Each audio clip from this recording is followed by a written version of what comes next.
você vai ver no ICL Notícias de hoje. Chegou a cavalaria. Flávio Dino autoriza acesso da Polícia Federal a inquérito sobre repasses de emendas ao filme de Jair Bolsonaro. Quem tem que prestar conta não sou eu, é o Lula que tem que prestar conta. Flávio vai jogar contra? Oposição tenta boicotar avanço do fim da escala 6x1. Relator quer votar projeto a semana que vem. É um debate populista e inócuo.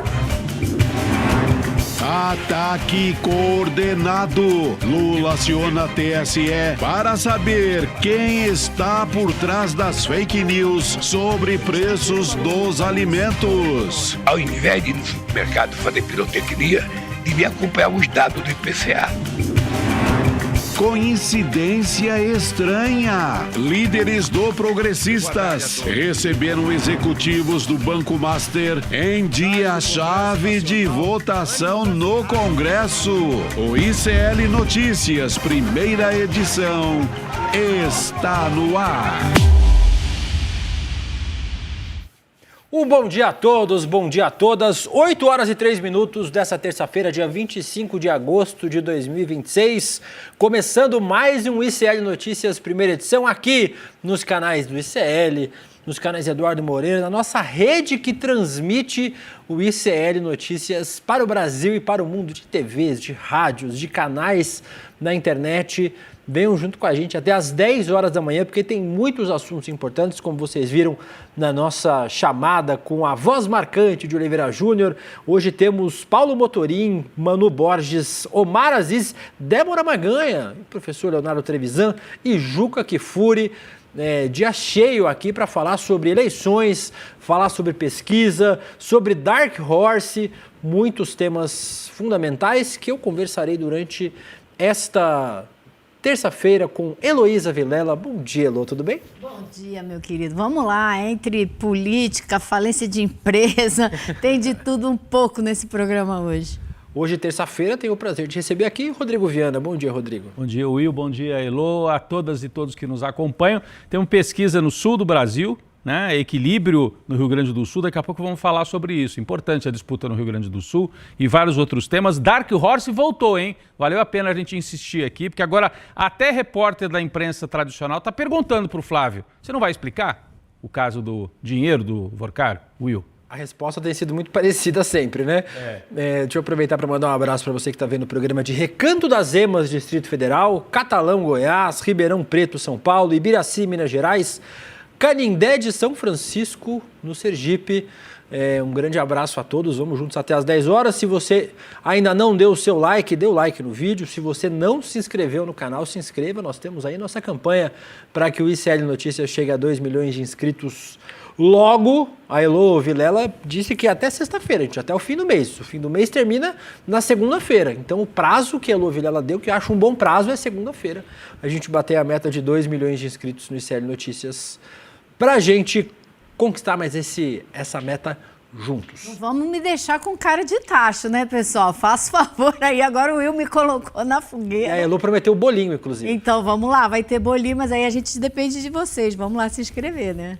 Vou aproveitar para passar no nosso site iclnoticias.com.br. Vão parar no tempo, diz Flávio Bolsonaro ao ser cobrado por prestação de contas de filme. Como o Rodrigo adiantou para a gente, um dos temas do programa de hoje, vamos falar sobre o Flávio Bolsonaro sendo cobrado pela imprensa, inclusive pela imprensa hegemônica, que não perguntava para o Flávio sobre o Dark Horse. Então a gente vai falar sobre isso, vamos falar, aliás, no nosso site, e acho que vai ser tema do ICL Rádio News já também, o Lito Souza, né, o influenciador, youtuber que passa por um problema sério de saúde, busca centros no exterior e que tem tido ajuda do Ministério da Saúde para buscar centros experimentais para o tratamento da doença no exterior. E aqui do lado também, sabatina de Zema na TV, critica a obrigatoriedade de vacinas, gafe e respostas evasivas. Inclusive, Zema foi perguntado, que nem o Renan Santos, se ele era favorável às prisões do Nayib Bukele. em El Salvador. E ele disse que sim. E aí, quando perguntaram tudo o que acontece nos presídios salvadorenhos, ele falou, não sou a favor de nada disso. É a favor de quem, então, Romeu Zema? Fica difícil entender. O Zema que parece que meio que desistiu da campanha, parece que está fazendo campanha por fazer, parece que tem mais muita vontade de continuar fazendo campanha, não. Dito isso, os destaques do nosso site, iclnoticias.com.br, para você aí na tela, editado pelo nosso querido Chico Alves. Passamos pelo site, vamos falar agora com Paulo Motorim, direto de Brasília. Paulo Motorim, tá aí. Bom dia, Motorim, tudo bem com você? Bom dia, Will, bom dia, Elô, bom dia, Rodrigo. Um ótimo dia. Deixei de ser o doidinho da praça do Dark Horse e tem mais gente falando nisso, né, Will? Que bom, né? Que bom que tem gente ouvindo a gente, ouvindo essa cobrança que é importante demais. Quem também ouviu foi o ministro Flávio Dino, do STF, que autorizou o acesso da PF a dados de uma investigação da Polícia Civil de São Paulo sobre a Go Up Entertainment, produtora do filme Dark Horse, ou Pangaré Obscuro, como eu gosto de chamar. A investigação apura possível uso de emendas parlamentares para custear o longa sobre a vida de Jair Bolsonaro. O Dino é relator no STF das ações sobre irregularidades na destinação de recursos indicados por deputados e senadores.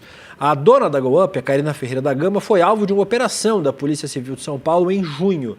O que a gente pode esperar desse pedido feito pelo ministro Flávio Dino e se isso pode impactar ainda mais a campanha do Flávio Bolsonaro, Paulo? Olha, Will, isso é muito importante, mas eu diria que ainda é insuficiente.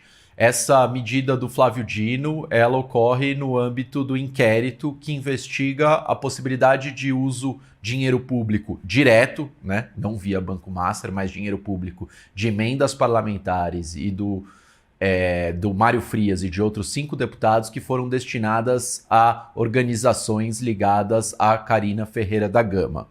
Então isso é importante, no entanto, o inquérito que mais aterroriza Flávio Bolsonaro, que é mais importante, que trata dos valores mais vultuosos, é o que segue na mão do André Mendonça, que apura os 24 milhões de dólares negociados pelo Flávio Bolsonaro com o Banco Master.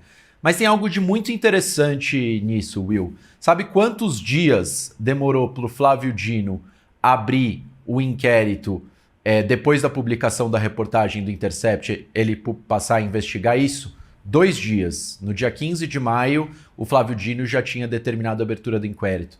Sabe quantos dias o Mendonça demorou, depois da abertura da publicação da reportagem, para abrir o inquérito? 2 meses. E mesmo assim, uma pequena diferença. Então, acho que é mais uma medida que mostra a diferença de firmeza e de postura desses 2 ministros na apuração do caso. E acho que outro fato bem curioso, antes de devolver a bola para vocês, a decisão do Dino ela foi revelada inicialmente ontem pela Bela Megali, mas sabe qual é a data dela? 21 de agosto. Dia 21 de agosto foi quando a gente trouxe aqui no ICL o perito falando que tinha todas as notas fiscais que demonstram como o dinheiro foi gasto. Então é muito importante, porque a minha percepção aqui não é uma apuração, de que a gente deu o caminho das pedras para a Polícia Federal, para a Suprema Corte. O Dino entendeu o recado, a gente espera que o André Mendonça, no âmbito desse outro inquérito, também faça isso.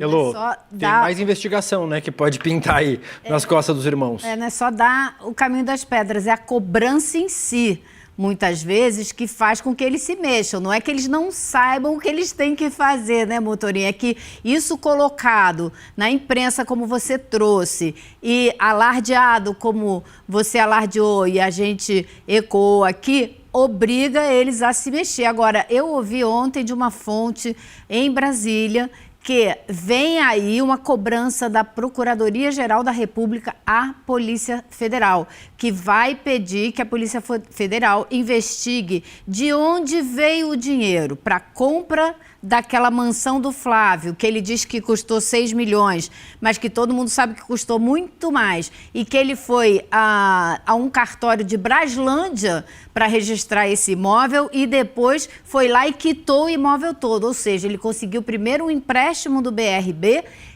cujo presidente está preso, e depois foi lá e quitou o imóvel. E a PGR aparentemente também vai cobrar que a Polícia Federal investigue também de onde saiu o dinheiro para a compra da mansão do Eduardo Bolsonaro lá no Texas. Então, se for isso mesmo, acho que é uma boa notícia. Espero que isso aconteça quanto antes, Motorim.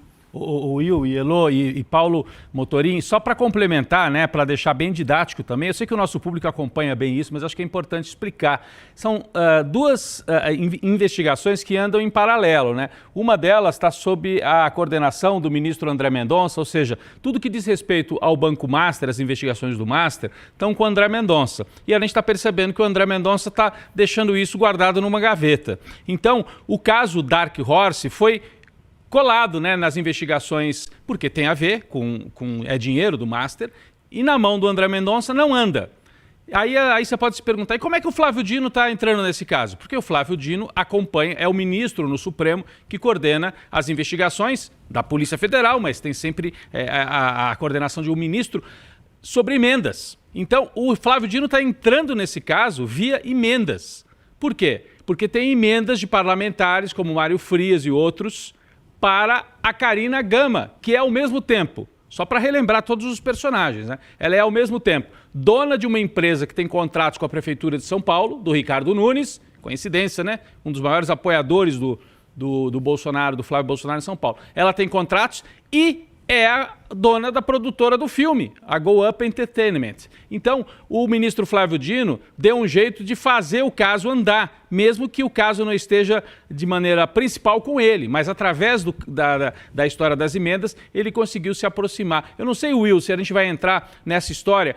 Paulo, foi importante, né, você trazer essa história à tona no dia 21 de agosto, e aí logo em seguida o ministro Flávio Dino pede que se mandem os dados para Brasília.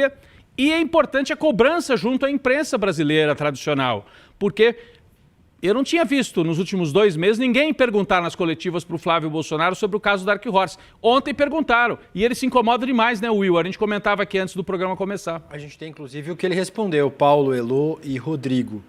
O Flávio foi questionado porque deixou para a produtora Go Up a prestação de contas do filme Dark Horse. Sabe o que ele respondeu? Se os jornalistas vão parar no tempo. Vamos colocar arte na tela.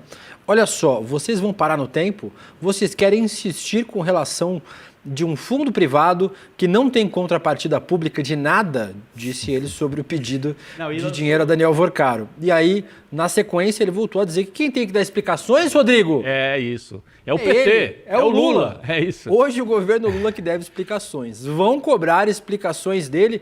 Ele tem usado, Paulo, com relativa frequência essa construção, que deve ter sido, obviamente, feito dentro da campanha, para tentar mudar o foco do debate, né? O presidente Lula não tem absolutamente nada a ver com o caso Master. Tem outros nomes do PT, que até tem algum movimento especial, o PT da Bahia, mas o presidente Lula não tem absolutamente nada a ver com essa história. Inclusive, foi no governo do presidente Lula que o banco foi liquidado. Foi no governo do presidente Lula que o banqueiro foi preso e continua preso até agora. E que as investigações estão caminhando, apesar da má vontade de um ministro ou outro do STF, as investigações parecem caminhar bem, assim. Mas me parece que é uma estratégia de campanha, né? Falar do presidente Lula para tentar associá-lo ao Banco Master, já que muita gente não vai nem pesquisar, né? Só vai acabar ouvindo e falar, não, é verdade, o Lula é corrupto e então deve estar envolvido nesse escândalo também.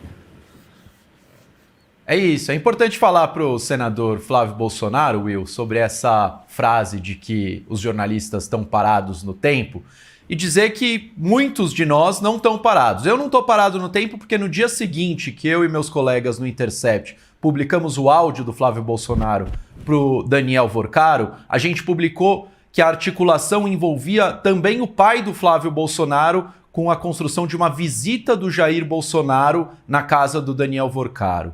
Eu não estou parado no tempo porque depois vários outros veículos e jornalistas passaram a investigar essa história e revelaram inclusive ligações da produtora do Dark Horse com o primeiro comando da capital. Eu não estou parado no tempo porque desde que eu criei a minha newsletter e cheguei aí no ICL, entrevistei o perito que falou que o caso não tem nada de página virada. Não estou parado no tempo porque também na minha newsletter mostrei as 5 ligações que o Flávio Bolsonaro fez com o Daniel Vorcaro e nunca explicou. Então, desde aquele 13 de maio, senador, que mudou a sua vida e também a minha, eu não estou parado no tempo. E se você quiser estar bem informado nas próximas entrevistas sobre o Dark Horse, assiste aqui o ICL que você vai ter mais informações sobre isso. E o Lula, hein, é um clássico assim, que não vale nem comentar esse caso, enfim, aquele velho chavão da direita que tenta construir uma falsa equivalência, que a gente também vem cobrando aqui a imprensa para que não aconteça, e é importante deixar isso bem evidente. E não é nem só a falsa equivalência, né? Um raciocínio completamente torto, que não tem base na realidade, porque ele fica cobrando que o presidente explique algo que no que ele não está implicado. Quer dizer, se houve alguma coisa com o filho dele, se o filho dele fez algo, não é ele que tem que responder, o filho dele é um adulto, né? É um homem adulto que tem advogado próprio. Então, se ele fez algo, ele que tem que responder. E o Flávio fica usando isso para disfarçar o que ele mesmo não explica, né? Ele foi perguntado diretamente sobre a prestação de contas e ele falou que é coisa do passado, que o Lula que explica. Então, não tem a menor lógica, para variar, misturando, confundindo as coisas para não falar o que ele, claro, não quer falar e não vai falar, né? É isso, seria coisa do passado se ele tivesse explicado. Exato. Mas 100 dias, né? Teve até bolo de aniversário na semana passada. 100 dias. 100 dias sem explicação, sem contrato. Ele não mostrou o contrato. E ele insiste nessa tese de que é uma relação privada, entre entes privados. Acontece, a gente já explicou aqui também, mas é importante voltar com esse argumento. O Banco Master só conseguiu existir porque houve dinheiro do Fundo de Previdência do Rio de Janeiro para salvar o Banco Master, o BRB injetou, comprou fundos, papéis podres do Master. O BRB, que é um banco estatal, né, de Brasília, quase quebrou, está lá ainda caindo pelas tabelas, porque injetou dinheiro também no Banco Master. Então o Banco Master se construiu com as relações públicas, com entes públicos do bolsonarismo. Cláudio Castro e Ibanez Rocha principalmente, mas tem outros espalhados pelo Brasil. Então, é uma relação privada? Olha, eu nunca vi uma relação privada em que o patrocinador não quer que apareça o nome dele no patrocínio. Esse é outro dado. O Vorcaro, quando soube que vazou a informação de que ele patrocinava o filme, ficou bravo. Foi cobrar a turma. Por que vazou isso? Eu não quero. O cara põe 60 milhões num filme e não quer que o nome dele apareça, então não é patrocínio. Então é compra de apoio político.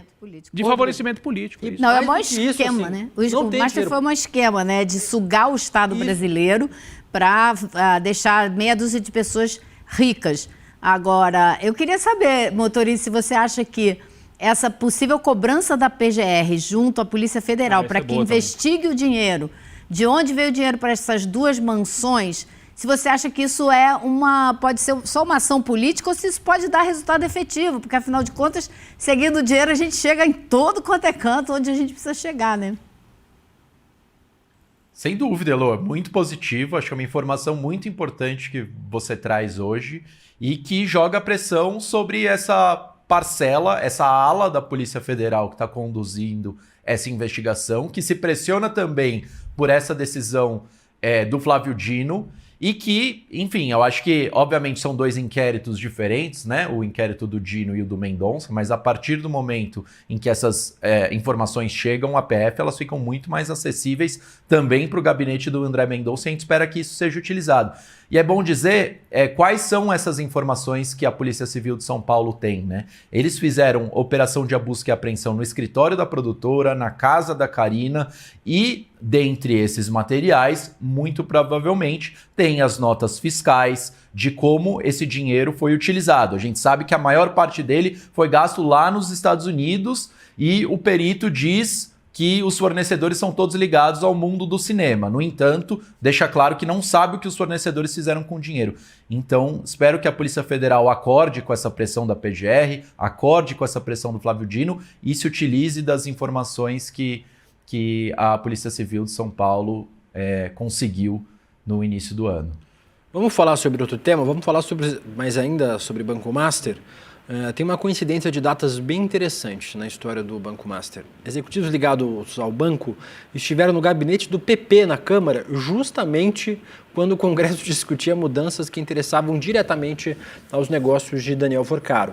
Em 2021, por exemplo, 2 encontros no mesmo dia em que Ciro Nogueira apresentou uma proposta que mexia na tributação dos bancos. No ano seguinte, aconteceu a mesma coisa. Gente ligada ao Master passou pelo gabinete enquanto avançavam as novas regras do cartão consignado, um negócio que é explorado pelo Banco Master. Não dá para dizer que uma coisa provocou a outra, né? A gente não tem essa informação para confirmar. Mas a coincidência chama atenção. Quando assuntos importantes para o Master estavam na pauta do Congresso, gente ligada ao banco aparecia justamente no gabinete do Ciro Nogueira.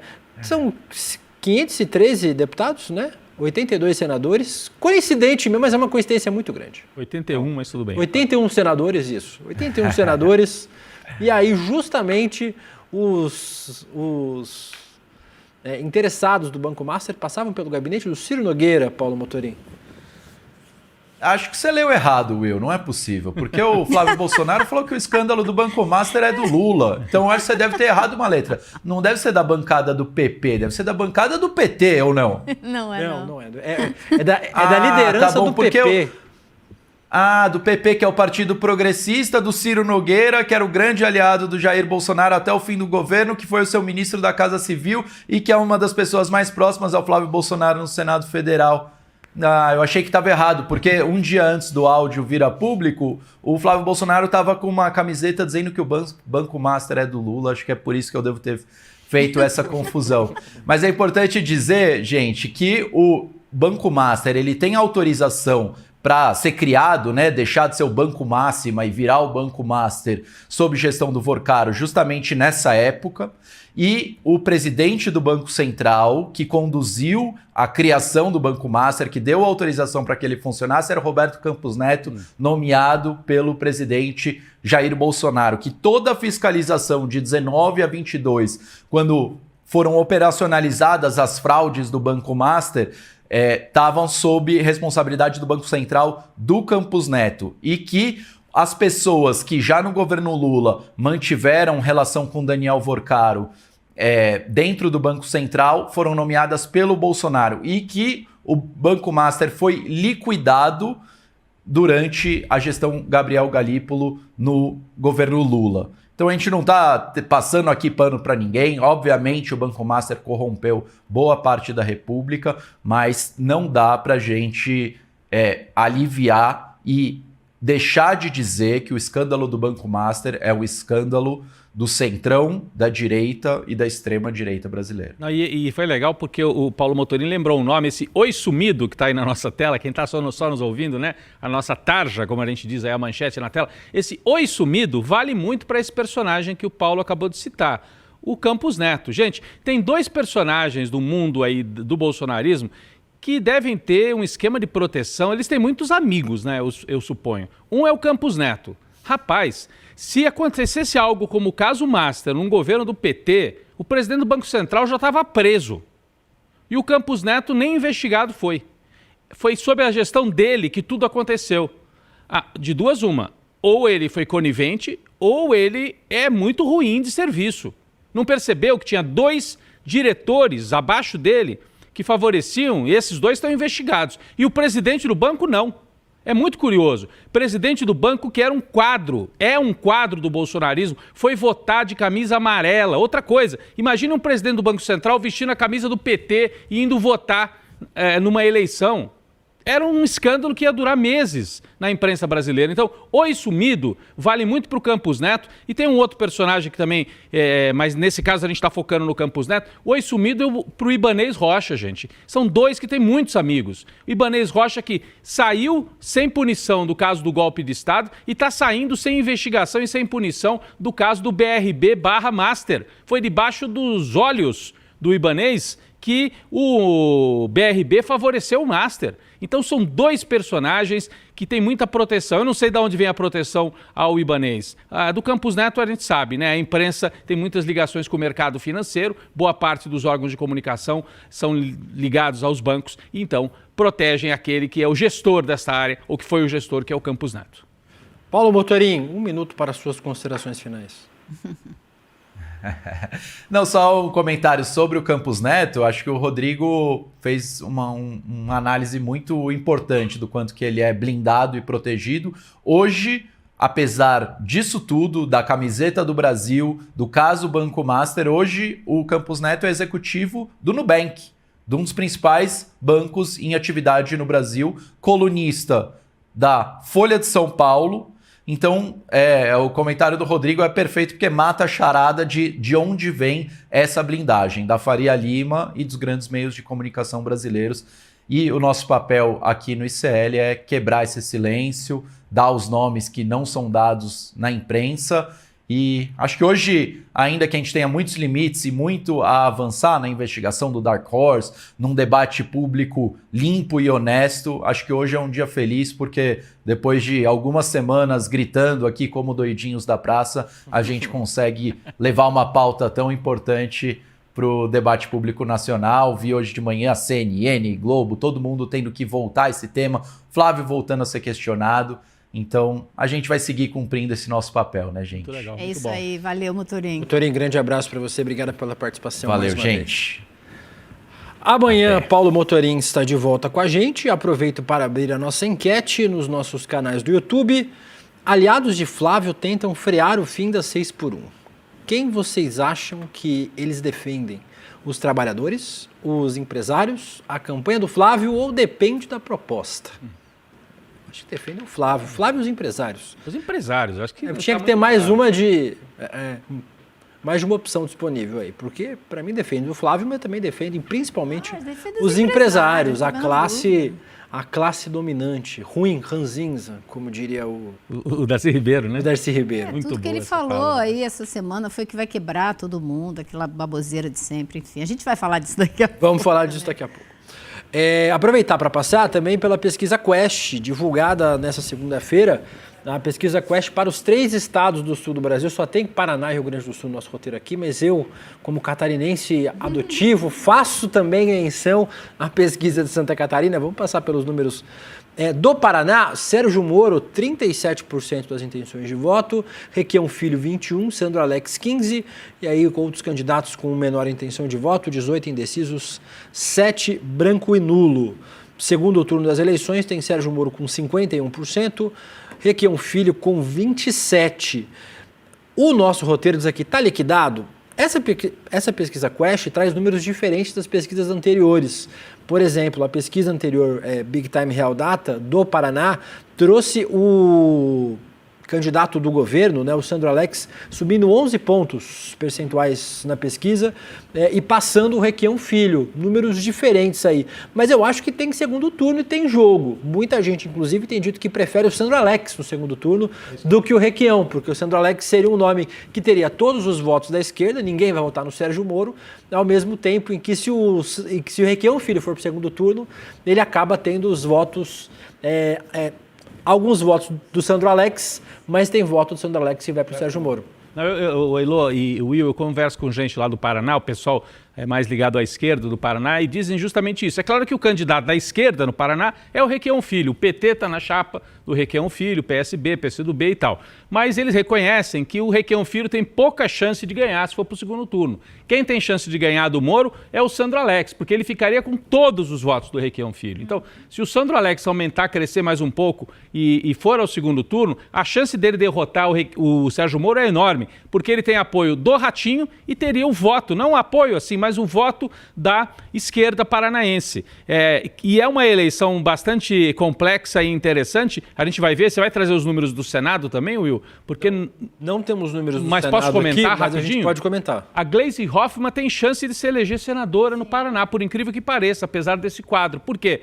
Porque no Paraná tem muito candidato de direita. Como eles dão de barata, aqui a direita ganha, vários querem as 2 vagas. E aí você tem Dallagnol e tem mais 3 candidatos de direita. Alexandre Cury com 15% do Republicanos, Gleisi com 11%, Felipe Barros com 9%, Deltan com 9%. O Deltan vai deixar de ser candidato, inclusive. Né? Pois é, então a Gleisi, nessa divisão dos votos de direita, aí estou falando do Senado, não mais de governador, é algo parecido com o que acontece em São Paulo, né? Tem 3 candidatos de direita e aí você abre espaço para que alguém de esquerda ganhe uma das vagas, pelo menos. E no Paraná, a mesma coisa. Interessante a eleição no Paraná, porque você tem ali 25% dos votos que são mais progressistas. Se a Gleisi tiver esses 25% dos votos, ela tem grande chance de se eleger. Talvez a segunda vaga fique para a Gleisi Hoffmann. Não é fácil, mas tem... 4 candidatos de direita lá. Tem 4 candidatos 4, de direita. né, Tem pro o Alexandre Senado. Cury do Republicanos, Felipe Barros do PL, o Deltan do Novo, que vai deixar a candidatura e vai ter alguém no lugar, e a Cristina Cristina Grêmio do PSD. A Cristina Grêmio. Isso mostra também, tanto São Paulo quanto o Santa Catarina, mostra a incapacidade de articulação política da extrema-direita. Flávio Bolsonaro não conseguiu unificar essas campanhas como ele precisava fazer,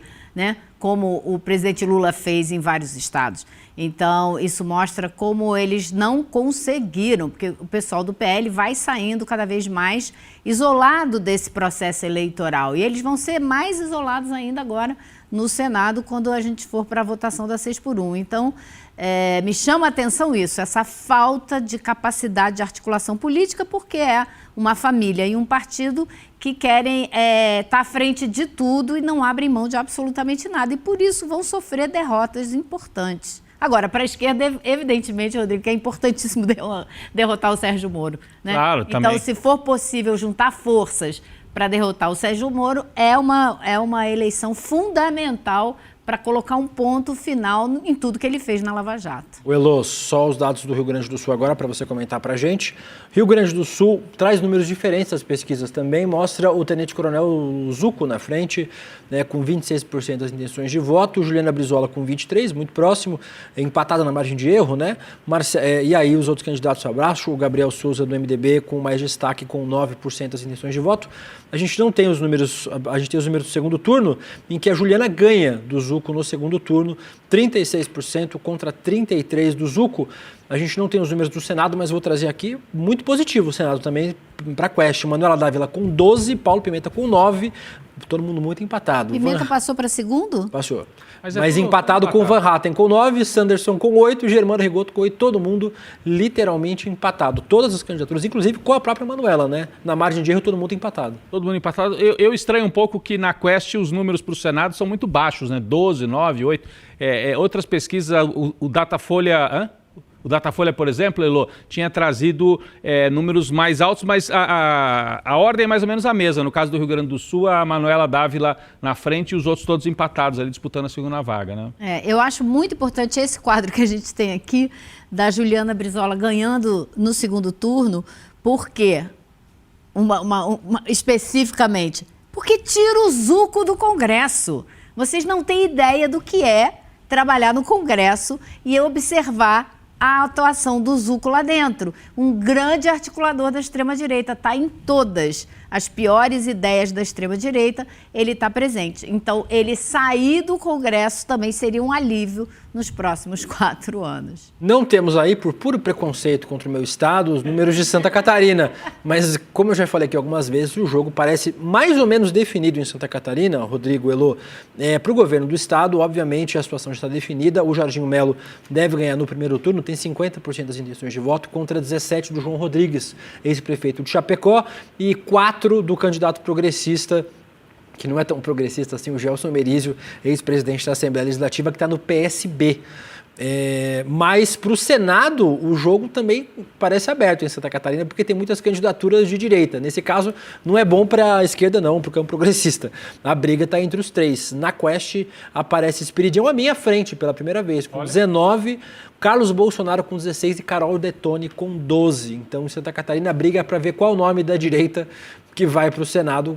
Por enquanto, pelo menos na Quest, o Espiridião Amin em primeiro. Não aparecia em primeiro em nenhuma pesquisa, aparecia em terceiro ou quarto. Não, e rapidamente, a chapa oficial da direita, do PL, em Santa Catarina, é Carlos Bolsonaro com a Carol Detone. O Espiridião Amin teve que se lançar por fora da chapa oficial. É um homem de direita também, tem tradição política e tal, mas foi meio que desprezado pelo bolsonarismo em Santa Catarina e está fazendo uma campanha na linha eu sou catarinense de verdade. O Carluxo não é. E olha, eu acho que isso pode colar, principalmente no interior do estado. Depois de todo o apoio que ele deu para a família Bolsonaro do Congresso, com tudo, né? Na CPMI, do golpe, tudo. Enfim. Tudo.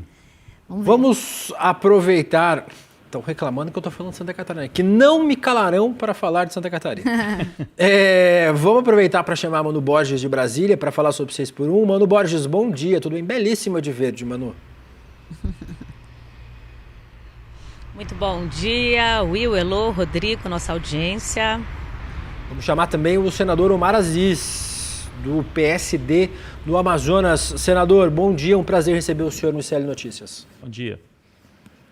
Bom dia aos amigos jornalistas, a Heloísa, o Rodrigo, o William. Os nomes que eu tenho aqui são esses 3? Tem a Manu Borges também de Brasília, senador. Quem? A Manu Borges de Brasília também está junto com a gente. Manu, desculpa, Manu.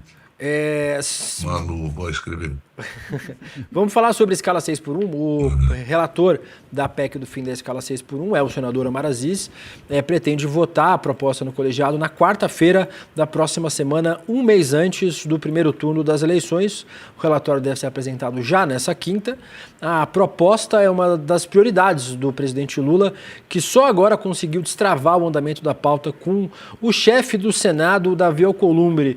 Queria te perguntar, senador, sobre as perspectivas dessa pauta no Senado, em especial porque o PT, e a candidatura do presidente Lula tem colocado ela no centro dos debates, né? A melhoria de vida dos trabalhadores e o fim da escala 6x1.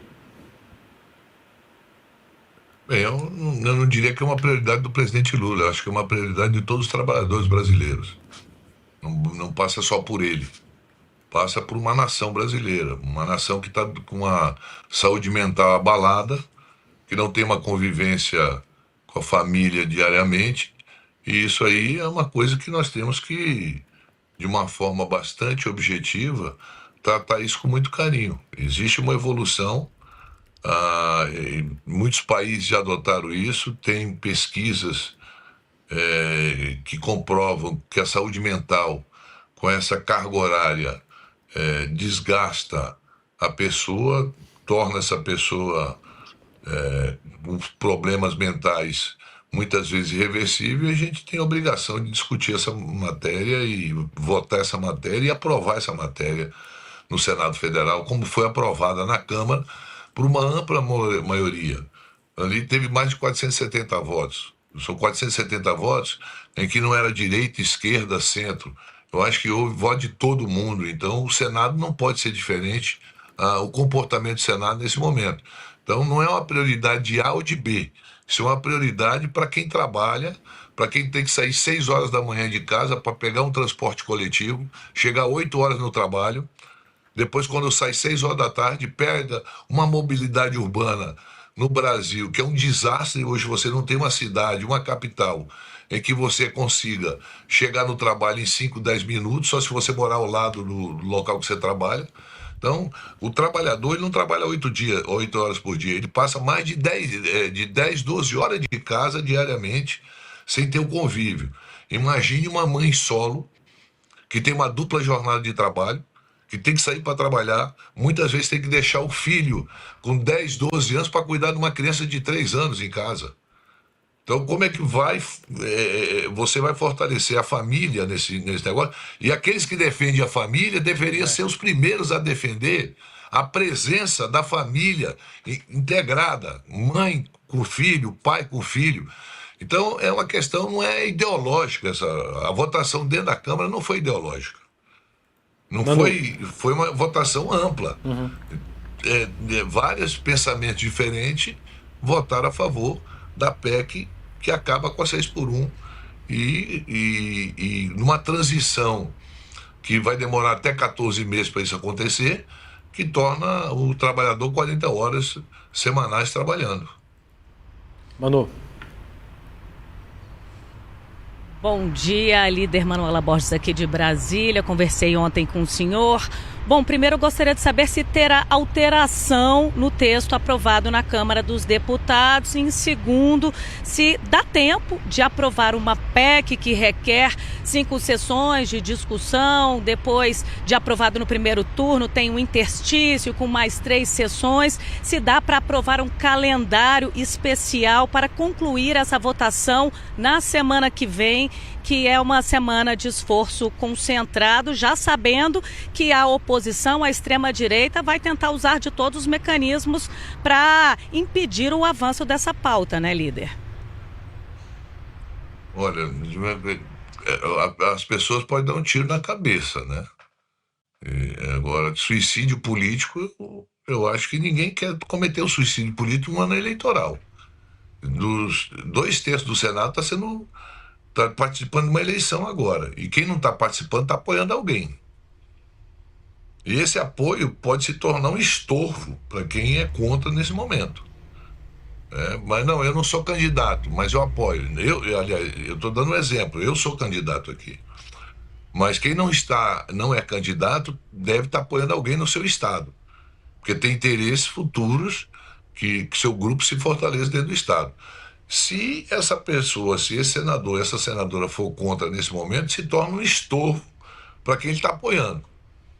Se existe uma coisa que não dá, e a gente não dá para remar contra a maré. Não dá. Você aqui no Amazonas, a gente não... Quem rema contra a correnteza do rio acaba se cansando e não sai do lugar. Então, até agora, eu não vi nenhuma posição de nenhum senador me ligou pedindo para protelar coisa parecida. Eu não vou mudar o relatório da Câmara para não ter que voltar para a Câmara. Vamos deixar claro isso. O relatório vai ser o mesmo. Agora, eu não posso impedir de senador ou senadora fazer emendas e eu tenho que analisar emenda por emenda. Tenho que respeitar a opinião dos colegas senadores e colegas senadoras. Agora, tem algumas questões que nós vamos ter que discutir em lei complementar. Primeiro, tem uma transição de 44 para 42 2 horas durante 5 dias de trabalho, ajustando o horário, em vez de ser 8 horas, 8 e pouco por dia, mas sendo 5 dias por semana, que a gente vai ter que votar algumas leis complementares ou PEC. Vamos colocar aqui um exemplo. Quem hoje trabalha numa plataforma de petróleo, ele passa 15 dias trabalhando e passa 15 dias em terra. Não dá para você ir buscar essa pessoa toda semana, né? Na sexta-feira, aí na segunda-feira devolver essa... Não é assim. Então tem situações que nós vamos ter que adequar, né? Para a gente manter as 40 horas semanais. Então, na PEC aqui, a gente vai ter que remeter ou a uma lei complementar ou a outra PEC para a gente adequar alguns tipos de trabalho. Agora, não está escrito que você tem que ter os 2 dias de folga, sábado e domingo. Você pode ter segunda ou terça e quarta, porque você tem comércio e serviço que você vai ter que fazer uma adequação. Né? Eu estava lendo ontem, eu recebi de um amigo meu, a manchete do Globo de 1962.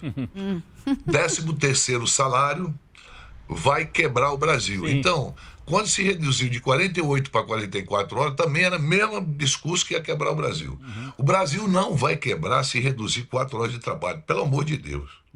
Isso é o discurso mais... eu não quero usar uma palavra chula aqui, mas é uma coisa, querer menosprezar a inteligência da gente achando que o Brasil vai quebrar porque a pessoa vai parar de trabalhar 4 horas. Né? Não vai quebrar. E mais, a preocupação não deveria ser nem a redução da jornada de trabalho. É a migração do comércio e dos serviços que está mudando, e é o mundo que está mudando. Hoje você não compra, você não precisa ir num shopping, você não precisa ir numa loja, você não precisa ir na 25 de março ou qualquer lugar do Brasil para fazer a compra. Hoje você pega o celular e compra o que você quer. Sim. Tá entendendo? Isso aí vai desempregar. É uma naturalidade.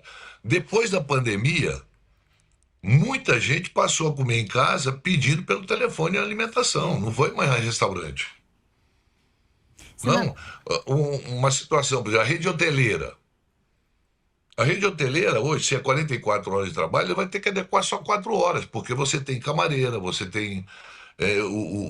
as pessoas trabalham dentro de um hotel. O hotel funciona 7 dias por ano e 365 dias por... 7 dias por semana e 365 dias por ano. Então são adequações que têm que ser feitas. Mas aí dizer que vai quebrar o Brasil porque vai reduzir a jornada de trabalho em 4 horas, aí é menosprezar a inteligência de todos os brasileiros e de todos os trabalhadores. Volto a repetir. Pode ter até gente que é contra. Agora, eu quero ver essa coragem de subir lá na tribuna e dizer que é contra em plena eleição. Eu quero ver essa coragem toda. Olha, senador, eu recebi ontem da campanha do senador Flávio Bolsonaro, candidato a presidente, um release, um texto dizendo que o que ele defende é o direito do trabalhador trabalhar mais se ele quiser. Essa argumentação me parece bastante falaciosa, não sei o que o senhor acha, mas acredito também que o senhor disse agora há pouco que aqueles que defendem a família deveriam estar defendendo o fim da jornada 6x1. Acho que isso tem uma crítica dirigida especialmente ao partido que diz defender a família. Essa aqui na tela agora a gente tem a declaração do senador. A pessoa não tem que ficar engessada com uma escala fixa que não vai resolver a vida dela. Quem quiser trabalhar no sistema que está vai continuar, mas vai ter a possibilidade de trabalhar com todos os direitos trabalhistas garantidos com a jornada que for possível. Se quiser trabalhar mais horas, vai trabalhar também e vai ganhar mais. Vamos dar liberdade para que as pessoas possam escolher a sua carga horária de trabalho. Eu queria saber o que o senhor acha disso, porque a gente sabe que quando a gente dá essa, entre aspas, liberdade, quem tem o poder de determinar o número de horas, determina. E quem não tem o poder de barganha, acaba tendo que obedecer, me parece. Olha, eu não vou polemizar com o Flávio, mas eu acho que não tem coisa mais importante que a convivência familiar. E não tem coisa mais importante, e o Brasil tem que entender isso, os brasileiros, que as pessoas. Um governo tem que estar a serviço de pessoas. As grandes obras é importante, você ter uma grande obra. Uma escola bonita, ela não quer dizer absolutamente nada. Desde o auxiliar de limpeza, dentro dessa escola, até o professor mais graduado, tem uma importância igual para mim. São pessoas, porque sem uma, outra não vai funcionar. Eu vou te dar um exemplo. Eu fui governador já do estado do Amazonas. Naquela época, quem prestava os serviços dentro do sistema de saúde, na urgência e emergência, eram cooperativas. E a cooperativa, muitos profissionais de saúde, principalmente médicos, eles queriam passar 36 horas trabalhando, porque a remuneração dele era por plantão. Isso causou uma saúde mental em muitos profissionais, que às vezes tomavam remédio para não dormir, para poder trabalhar 36 para ganhar um pouco mais. Então veja bem, não é dizer o que eu acho que é bom para mim. Nós temos que ter a consciência que tem estudos que dizem claramente que a quantidade de horas trabalhadas não quer dizer que a produção seja maior. Mas a saúde mental é afetada. Então vamos pensar nas pessoas. Esse discurso é bonito. Se eu quiser trabalhar 7 dias por semana, tudo bem. Tudo bem. Você não... Opa. A transmissão do senador caiu, vamos ver se a gente consegue reconectar com ele. Esse argumento do Flávio Bolsonaro... voltou o senador. Voltou, senador? Voltei, porque eu acho que fugiu, né? Isso. A gente teve uma interrupção muito breve, Até senador. Onde vocês me escutaram? Até a parte em que o senhor dizia que esse discurso parece bonito, mas que não é bem assim. O senhor dava exemplo até dos médicos que tem que tomar remédio, às vezes, para dar conta. Não é bem assim. Não, como é que você vai trabalhar? Você faz um plantão de 12 horas como profissional de saúde, 12 horas. É impossível. Sim. Você tem um plantão de 12 horas como profissional de saúde que tem que fazer uma cirurgia, ou 3, 4 cirurgias por dia, e você ter uma saúde mental boa. Não existe isso, amigo. Não tem bom. Claro. Não tem bom. Não tem bom. A gente está falando de seres humanos, não estou falando de máquina. Hoje, por exemplo, a robotização dentro das indústrias, você entra numa indústria hoje de alta tecnologia que produz um celular em 7 segundos, e a robotização, você vê lá, o robô, ele trabalha. Agora, por trás do robô tem uma pessoa também. Claro. Senão ele não vai funcionar sozinho. Se você sair de lá e deixar ele só, ele não vai funcionar. Então, nós estamos falando de seres humanos. É impossível. Depois de... É não acreditar na ciência, é não acreditar em pesquisa, é não acreditar é achar que a Terra é plana ainda, pelo amor de Deus. Nós estamos discutindo uma coisa séria.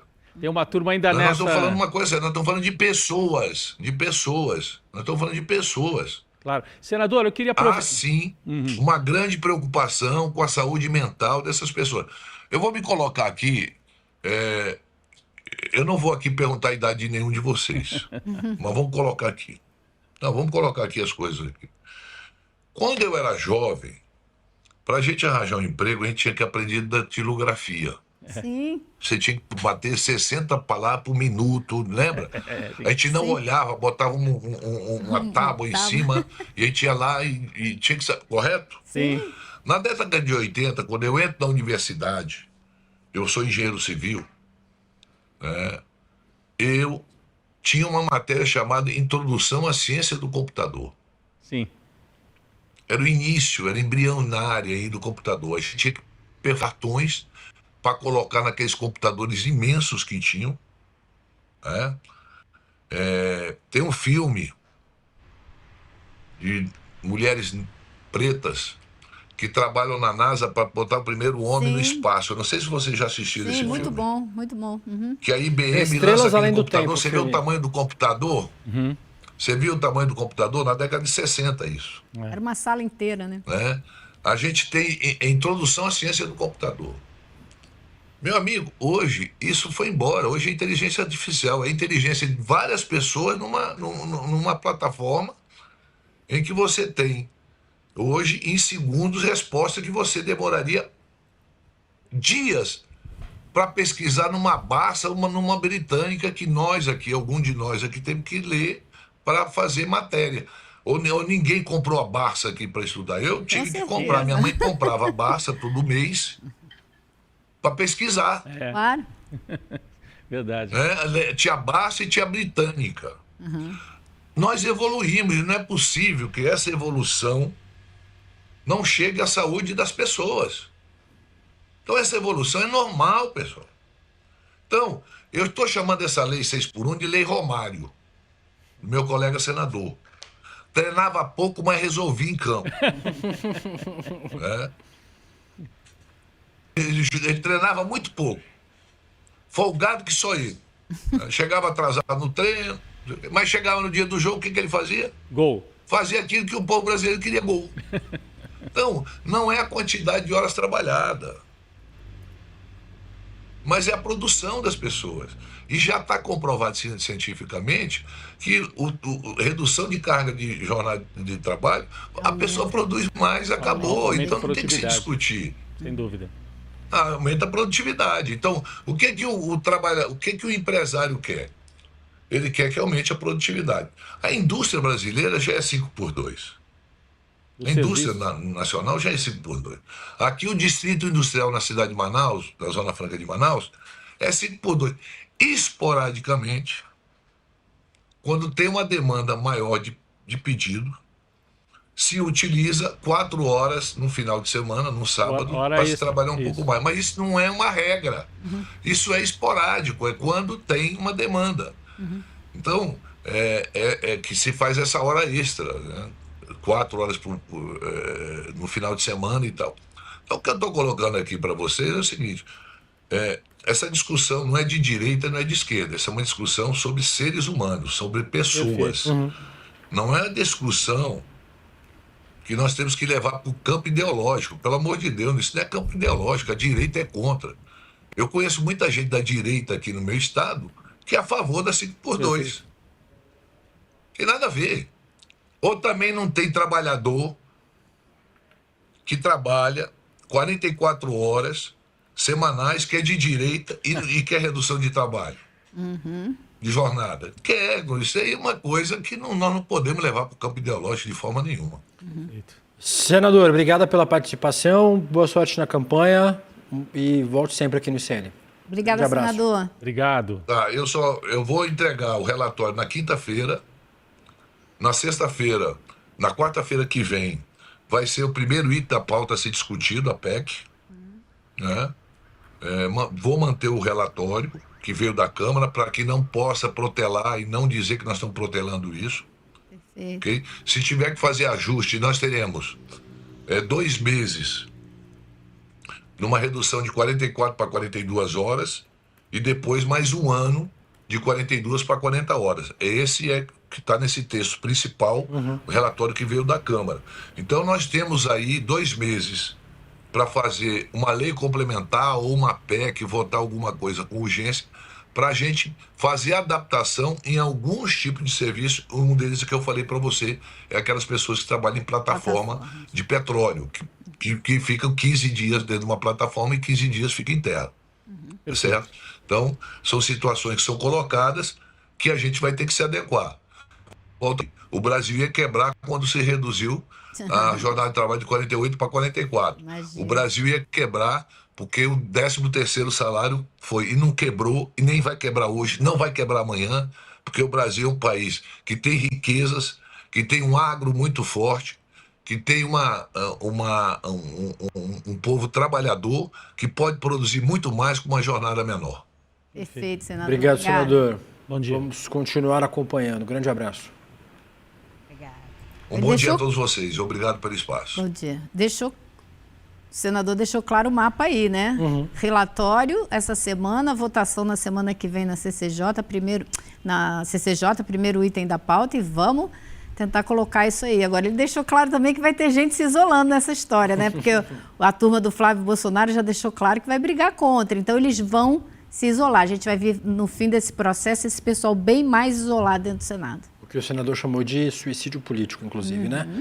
Manuela Borges, vamos falar sobre outra pauta importante. Em Brasília, o STF iniciou na tarde de segunda-feira a audiência pública para discutir pontos da lei antifacção. A abertura foi conduzida pelo ministro Alexandre de Moraes, relator das 4 ações que questionam a norma, e pelo decano da Corte, o ministro Gilmar Mendes. Entre outros pontos, os ministros destacaram a necessidade de aprimorar a atuação do Estado no enfrentamento do crime organizado, com maior coordenação entre as instituições. Você nos avisou ontem que iria acompanhar essa audiência pública. Queria que você falasse sobre ela para a gente. Will, o ponto alto dessa audiência pública foi a própria fala de abertura do ministro Alexandre Moraes, que ele é o relator dessas 4 ações diretas de inconstitucionalidade que questionam diversos pontos da lei antifacção. E o que ele disse? Que não adianta aumentar pena se as forças de segurança pública não estão integradas, fazendo uma menção indireta à PEC da Segurança Pública enviada pelo Ministério da Justiça, que está parada no Senado há quase 8 meses. Ele também disse que o crime organizado coopera muito mais entre si do que as próprias forças do Estado e que existe uma vaidade institucional entre as forças de segurança pública que não compartilham informações, que tem bancos de dados, cada organismo tem um banco de dados específico e que isso não é nacionalizado para que todas as forças de segurança possam acessar essas informações, trocar esses dados, e diz que o foco para combater o crime organizado é estrangular o financiamento e a economia dessas facções. E quais pontos que são questionados por 4 entidades, Associação de Prefeitos, Associação de Advogados Criminalistas? Por exemplo, a prisão provisória automática, sem direito de ter uma audiência de custódia para avaliar casos individuais. A questão do monitoramento das conversas entre advogado e cliente, que é muito criticado pela OAB, a questão do cumprimento da pena em regime fechado. Essa lei antifacção prevê que para progredir para o semiaberto seria necessário cumprir 85% da pena em regime fechado. Também tem os bancos de dados, o banco de dados do crime organizado, onde suspeitos, pessoas investigadas vão ter os seus nomes nesses bancos de dados e pode ter uma os juízes podem ser induzidos a levar a crer que aquela pessoa que está listada nesse banco de dados, ela é realmente um faccionado. Então são várias medidas que vão ser analisadas e por isso essa audiência pública que ainda continua hoje à tarde, mais 24 oradores estão previstos para falar, que vão subsidiar esse julgamento que será feito pelo plenário do Supremo Tribunal Federal. Então a ideia não é ir para um embate contra o Congresso Nacional, a gente já sabe das rusgas que tem entre o Judiciário e o Legislativo, mas coletar informações que possam subsidiar esse julgamento, Will. Manu, venha mais de verde e branco, tá? Essas cores ficam muito bem em qualquer pessoa, mas em você ficaram particularmente bem. Muito obrigado, a gente se vê amanhã de novo. Manu, um grande beijo para você. Obrigado, Manu. Tchau. Beijo. Conversamos com Manuela Borges, direto de Brasília. Agora vamos para o nosso estúdio no ICL conversar com Débora Maganha, nossa economista, apresentadora do Mercado de Investimento. Débora, bom dia. Um prazer receber você aqui como o N1 do Velho Testamento. Pois é, bom dia, Will, bom dia, Elô, bom dia, Rodrigo. Prazer estar aqui com vocês nessa manhã. Vamos falar sobre salário mínimo, Débora. O ministro da Fazenda, Dário Duriga, anunciou na noite de segunda-feira que a previsão para o salário mínimo em 2027 é de R$ 1.741. Atualmente, o salário é de R$ 1.621. O aumento previsto é de R$ 120. Vamos colocar na tela a imagem de quanto será o aumento, o reajuste de 5,9%, um ganho previsto real acima da inflação de 2,5%, aí de 1.621 para 1.717. O projeto de lei orçamentária anual vai ser encaminhado ao Congresso até o dia 31 de agosto. Antes de ir para a sanção presidencial, precisa passar pela Comissão Mista de Orçamento. Débora Maganha. O projeto, né? Então, ele passa pelo projeto de lei orçamentária que agora vai para o Congresso. Então, são as estimativas, né? Então, eles já têm a estimativa da inflação e a estimativa desse ganho real. Eu acho que o que vale a gente falar aqui é que, inclusive puxando aqui até pela sabatina ontem do Romeu Zema, porque ele falou justamente sobre salário mínimo e disse que não mexeria nisso agora. E uma das poucas coisas que tem dado fôlego para a economia brasileira nesses últimos tempos é justamente esse ganho real do salário mínimo. A gente está com uma taxa de juros muito restritiva, ela acaba mexendo com o crédito das famílias. O endividamento fica mais alto porque a taxa de juros também está mais alta, mas o crédito fica muito restrito. Então fica difícil uma família conseguir crédito nessa situação que a gente tem. E quando consegue, normalmente é um crédito muito caro. Então isso vai restringindo a demanda. O pouco fôlego que a gente tem de demanda hoje vem justamente desse aumento do salário mínimo. Normalmente, as pessoas batem no salário mínimo falando que vai ter impacto nas contas públicas. Então, é muito comum a gente ver aquele tipo de narrativa, falando que cada R$1 que você aumenta o salário mínimo tem um impacto nas contas públicas, na Previdência, tem impacto ali nas despesas obrigatórias. Só que o que se esquece é o outro lado desse ganho real, porque ele tem multiplicador. Então, a cada R$1 também que você coloca no bolso do trabalhador, isso volta para o governo de forma arrecadatória, porque o trabalhador ele gasta tudo o que ele ganha. Então, se você dá ganho real para esse trabalhador, ele vai consumir mais, a economia vai girar, vai multiplicar e isso, de certa forma, vai voltar em forma de tributos para o governo. E, normalmente, esse lado da equação é esquecido. Se foca muito ali nos gastos, do que vai aumentar de despesas obrigatórias, mas se esquece que tem um impacto na economia porque o trabalhador vai gastar essa renda. Então, o pouco fôlego que eu acho que a gente ainda tem, que a gente tem um pouco de tração, vem justamente desses aumentos de ganho real que a gente viu nesses últimos anos, que não apaga, claro, que a gente ficou muito tempo sem, né? Então, a gente ficou com o salário mínimo praticamente andando de lado, sem reajustes nos governos anteriores, isso quando tinha, mas agora o ganho real vem dando essa tração e é um dos motores que a gente ainda tem da nossa demanda brasileira. Então, é importantíssimo a gente falar sobre isso, não só pelo lado das despesas, mas também no impacto econômico que tem na demanda. O Will, Elô e Débora, eu acho que esse debate que você traz, Débora, tem muito a ver com o que o senador Omar Aziz frisava antes com a gente. Ele lembrava que em 1962, quando se falou de 13º, as manchetes eram "vai quebrar o Brasil". Quando se baixou a jornada de trabalho na época da Constituinte, de 48 para 44 horas, "vai quebrar o Brasil". Licença maternidade, vai quebrar o Brasil. E agora você tem uma política de valorização do salário mínimo.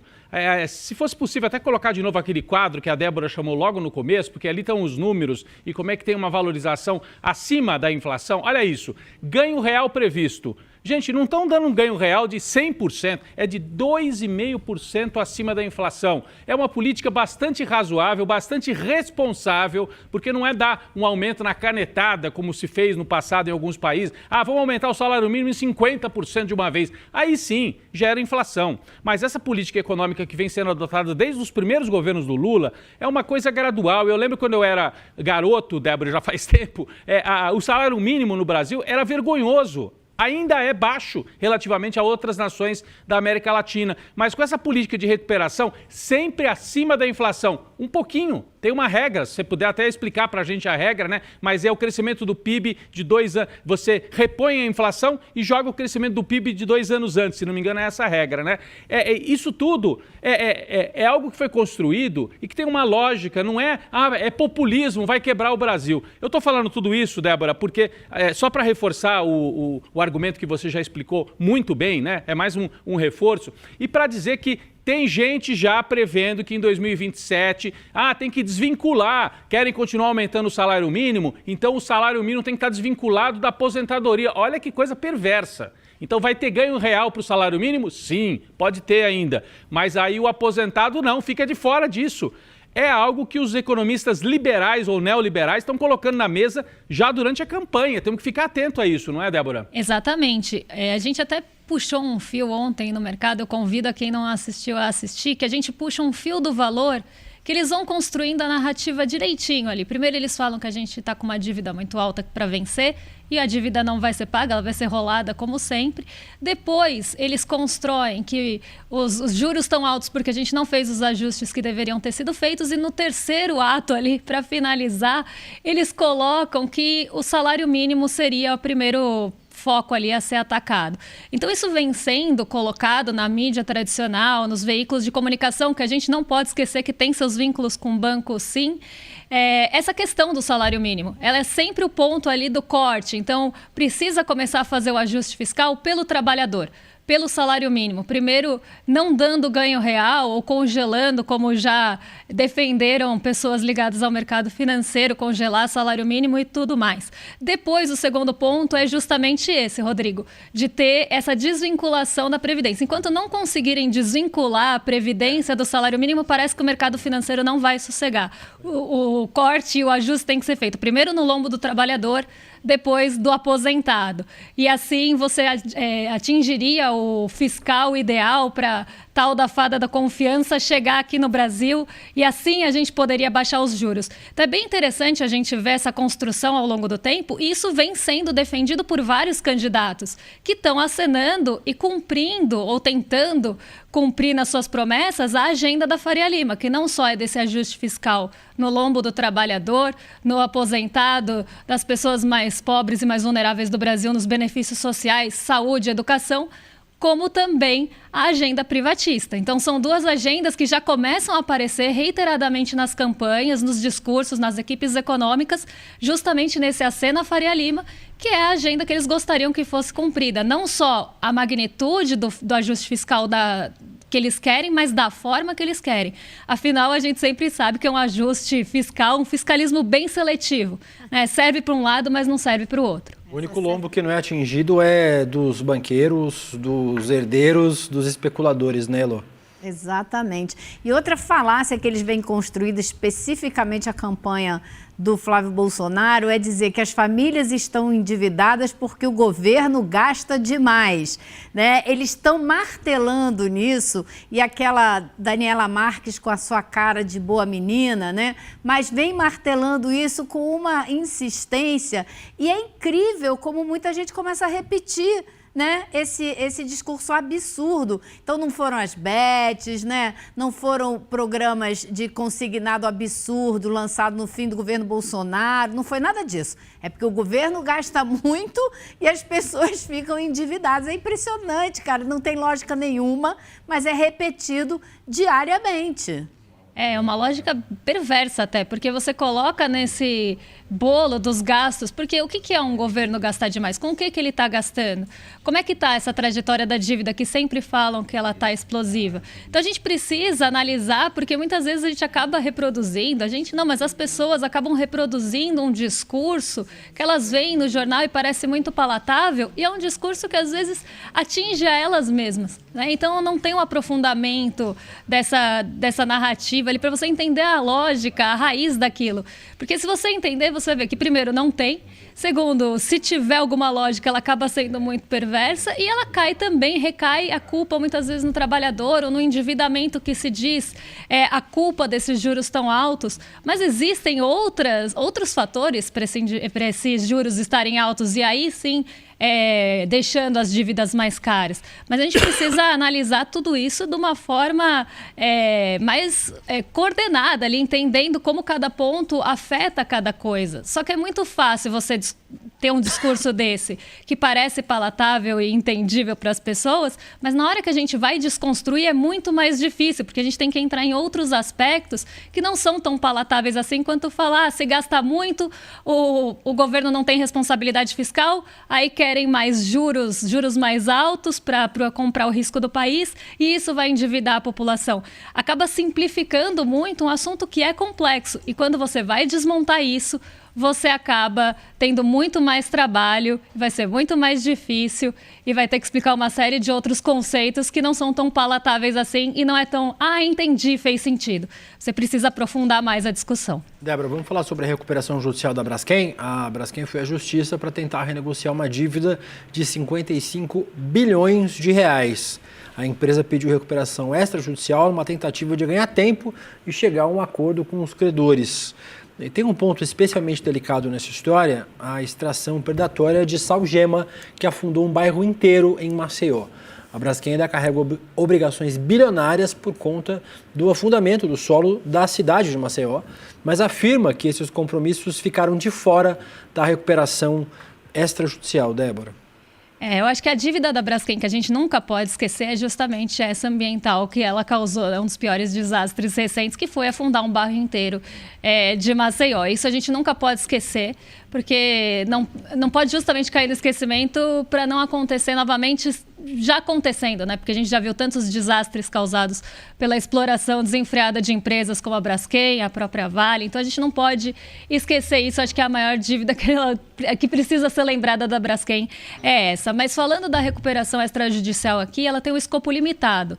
Então acaba entrando num escopo financeiro. Fornecedores, outros tipos de credores ficaram de fora dessa conta. Então, o que vai entrar é basicamente as dívidas da Braskem com financeiras, né? Então, dívidas financeiras da Braskem entram nesse escopo, passa a ter um período de 90 dias, elas ficam congeladas, as dívidas, então elas não vão ser pagas. A Braskem já vinha enfrentando uma série de dificuldades para pagar suas contas, já tinha rolado algumas dívidas, aumentado o prazo, repactuado o prazo, tinha atrasado pagamento das dívidas também, foi justamente isso que culminou na perda daqueles COIs da XP que eram atrelados à dívida da Braskem. Se houvesse atraso, as pessoas não receberiam nada ou receberiam muito pouco, ia perdendo, inclusive o valor principal. Muitas perderam tudo praticamente tudo nessa história. Então, a Braskem ela já vinha tendo essa dificuldade de pagar suas dívidas. O que acontece agora é que ela entra em recuperação judicial. O que é na verdade, extrajudicial? O que é a recuperação extrajudicial? Ela entra com o pedido, a partir desse momento, aquelas dívidas elas são congeladas, não vão poder ali ser pagas, as parcelas, elas ficam todas congeladas. Claro que nesse caso específico da Braskem não entra fornecedores, mas em outros casos pode entrar. Essas pessoas não vão receber, nesse caso as instituições financeiras não vão receber, para que se haja um plano de reestruturação da dívida. Então, a Braskem vai apresentar um plano de reestruturação para como pagar essas dívidas a partir de agora e como ela vai reestruturar prazos, taxas de juros e até descontos que ela pode ter com esses credores. Isso já impactou a Braskem, porque ela já saiu da lista de vários índices da B3 hoje, porque ela não pode ficar no índice por conta da recuperação extrajudicial, e também deve afetar muito fundos e outros produtos financeiros que tenham créditos da Braskem. Então, a gente pode ver um impacto também nesse sentido. Mas agora ela vai para esse período de bolar um plano para apresentar essa reestruturação da dívida. 90 dias para poder fazer isso, né? Exatamente. E agora a gente não sabe como ela vai sair disso, porque a Braskem está passando uma fase super complicada. O mercado em que ela trabalha está complicado. Existe uma competição muito grande com a China, os preços dos produtos caíram e a demanda pelos produtos que ela produz também caíram. Então, assim, ela passou a receber muito menos do que ela recebia. Agora, eu gostaria de voltar, Débora, para essa situação que ela provocou em Maceió, porque a cidade teve um terremoto em 2018 provocado pela extração de salgema. Para a gente entender bem, são minas debaixo do solo onde ficavam esses 5 bairros. 5 bairros que foram completamente desmobilizados. Mais de 60 mil pessoas perderam suas casas. Eu estive lá e vi a rachadura nas casas. Era uma coisa de maluco. Aí, vocês estão vendo aí na tela, para quem acompanha com a gente aqui com as imagens, famílias inteiras foram embora. Esse trauma da cidade não acabou. Eu converso com pessoas que até hoje vivem as consequências e não foram nunca remuneradas, ressarcidas da maneira correta. Até porque, se você imaginar uma cidade do tamanho de Maceió, ter 5 bairros totalmente destruídos, 60 mil pessoas se mudando de uma hora para outra, imagina o que aconteceu com os preços dos imóveis em Maceió. Então, quem tinha uma casa ali nunca mais conseguiu comprar uma outra casa ou sequer alugar um imóvel da mesma qualidade ou do mesmo tamanho. E os negócios todos que foram destruídos. Então, esse é um passivo, né? Uma dívida que a Braskem tem com a sociedade que ela não pagou. E, pelo visto, não vai pagar. Continua se saindo dessa história toda, continua lucrando muito durante anos seguidos depois desse terremoto, depois de destruir a vida dessas pessoas todas e não ressarciu como devia. E agora, com essa situação financeira em que ela se encontra, é que não vai ressarcir mesmo, me parece. Exatamente. Vai ficar difícil para a Braskem, né? Mas a gente não pode esquecer isso é justamente o que ela fez, né? É um passivo financeiro, mas é mais do que isso. Isso precisa realmente ser lembrado. Toda vez que eu falo da Braskem, por qualquer que seja o motivo, eu lembro do desastre que ela causou, porque é um passivo para além do financeiro, Elô. A gente precisa martelar esse ponto, não só por esse desgaste, por toda o não ressarcimento das famílias, que provavelmente ou vai ser muito moroso ou não vai acontecer, dependendo do rumo que levar a Braskem, mas pelo que ela causou mesmo, que foi uma exploração na tentativa de aumentar seus lucros, uma exploração desenfreada ali das minas. Então, a gente precisa sempre lembrar disso. É um ponto que não pode ser esquecido, para além das dívidas da Braskem, como eu falei lá no começo. Exploração toda desrespeitando as normas, o tamanho das minas era muito maior do que tinha que ser, a distância entre uma e outra era muito menor do que tinha que ser, elas começaram a colapsar. Agora, tem coisas que aconteceram em Maceió que ela nunca vai poder ressarcir, porque ela destruiu a cultura de bairros inteiros. Essa é a área mais antiga da cidade de Maceió, onde os movimentos culturais mais importantes e tradicionais da cidade tinham a sua raiz. Isso também não vai, nunca mais você vai repor, né? Porque as pessoas tiveram que se dispersar. Enfim, é um desastre sem precedentes na história do Brasil. Lembrando que temos o livro da Cris Serra, né? Cidade Rachada, que fala sobre este caso. Fica aqui a dica cultural de terça-feira, o livro da nossa querida Cris Serra. Débora Maganha, falando rapidamente sobre a equipe econômica de Flávio Bolsonaro, parece filme repetido, né? O posto Ipiranga do Flávio Bolsonaro, a Daniela Marques, tem circulado entre representantes da Faria Lima apresentando um projeto econômico do 01. A receita é conhecida: enxugamento de estatais e cortes de até 18 ministérios. Daniela defende também a reavaliação de carreiras no serviço público que se tornaram, segundo ela, ociosas pelo uso de inteligência artificial. A gente fez um quadro para falar sobre a trajetória da Daniela Marques. Vamos colocar na tela para o nosso público. Quem está só ouvindo, quem é Daniela Marques? Ex-conselheira do Digimais, de Edir Macedo, atuou na gestão de fundos independentes e mercados de capitais, ex-chefe da Assessoria Especial de Assuntos Estratégicos do Ministério da Economia de Paulo Guedes, ex-secretária de Produtividade, Emprego e Competitividade, ex-presidenta da Caixa Econômica Federal no governo Bolsonaro, coordenadora estrategista da campanha eleitoral do Flávio, defende privatizações e desregulamentação de mercados. A notícia boa é que colocaram o Cavendish junto da campanha, né, Débora? E quem acompanha a economia nas redes sociais sabe que todas as previsões do Cavendish são sempre erradas, né? Então, se ele está orientando a campanha do Flávio, é uma coisa boa para a campanha do Lula. Mas vamos falar sobre a Daniela Marques aí, o posto Ipiranga do Flávio Bolsonaro, né? Pois é, e até lembrando do Cavendish, ele é conhecido nas redes sociais pelo aproveitamento ao contrário, porque ele conseguiu errar todas as suas previsões que fez para o Brasil. Assim como o mercado financeiro normalmente erra 95, ele conseguiu até ultrapassar isso e errou todas. Ele é viciado em errar. É o Mick Jagger da previsão econômica. Exato. Criaram o índice Cavendish no Twitter, que é para falar sempre que ele fala alguma coisa, você pode ter certeza que dá 100% o oposto. Vai acontecer o contrário. Mick Jagger, é isso aí.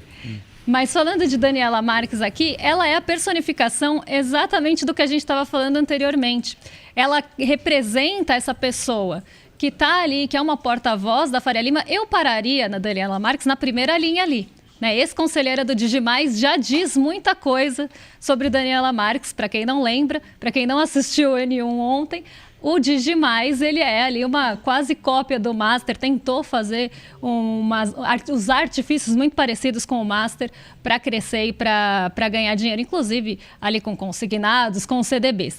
Para além disso, né, Daniela Marques é esse porta-voz na campanha do Flávio Bolsonaro da Faria Lima. Então é justamente a pessoa que está ali como interlocutora desse aceno também do Flávio Bolsonaro, dessa aproximação do Flávio Bolsonaro com a Faria Lima. Então ela está nesse papel de cumprir a agenda da Faria Lima. Então, nas privatizações, na desvinculação do salário mínimo da Previdência, no ganho real ou do fim do ganho real do salário mínimo. Ela está ali justamente para cumprir esse papel, de ter essa agenda bem neoliberal, essa agenda que é a agenda da Faria Lima. Então, ela tem esse papel de estar ali presente, de ter um passado também na Faria Lima e ser essa ponte. Afinal, estava um pouco estremecida essa relação com a Faria Lima e o Flávio Bolsonaro. Então, ela entra justamente para ser essa ponte da campanha e mostrar que Flávio Bolsonaro está disposto a entregar tudo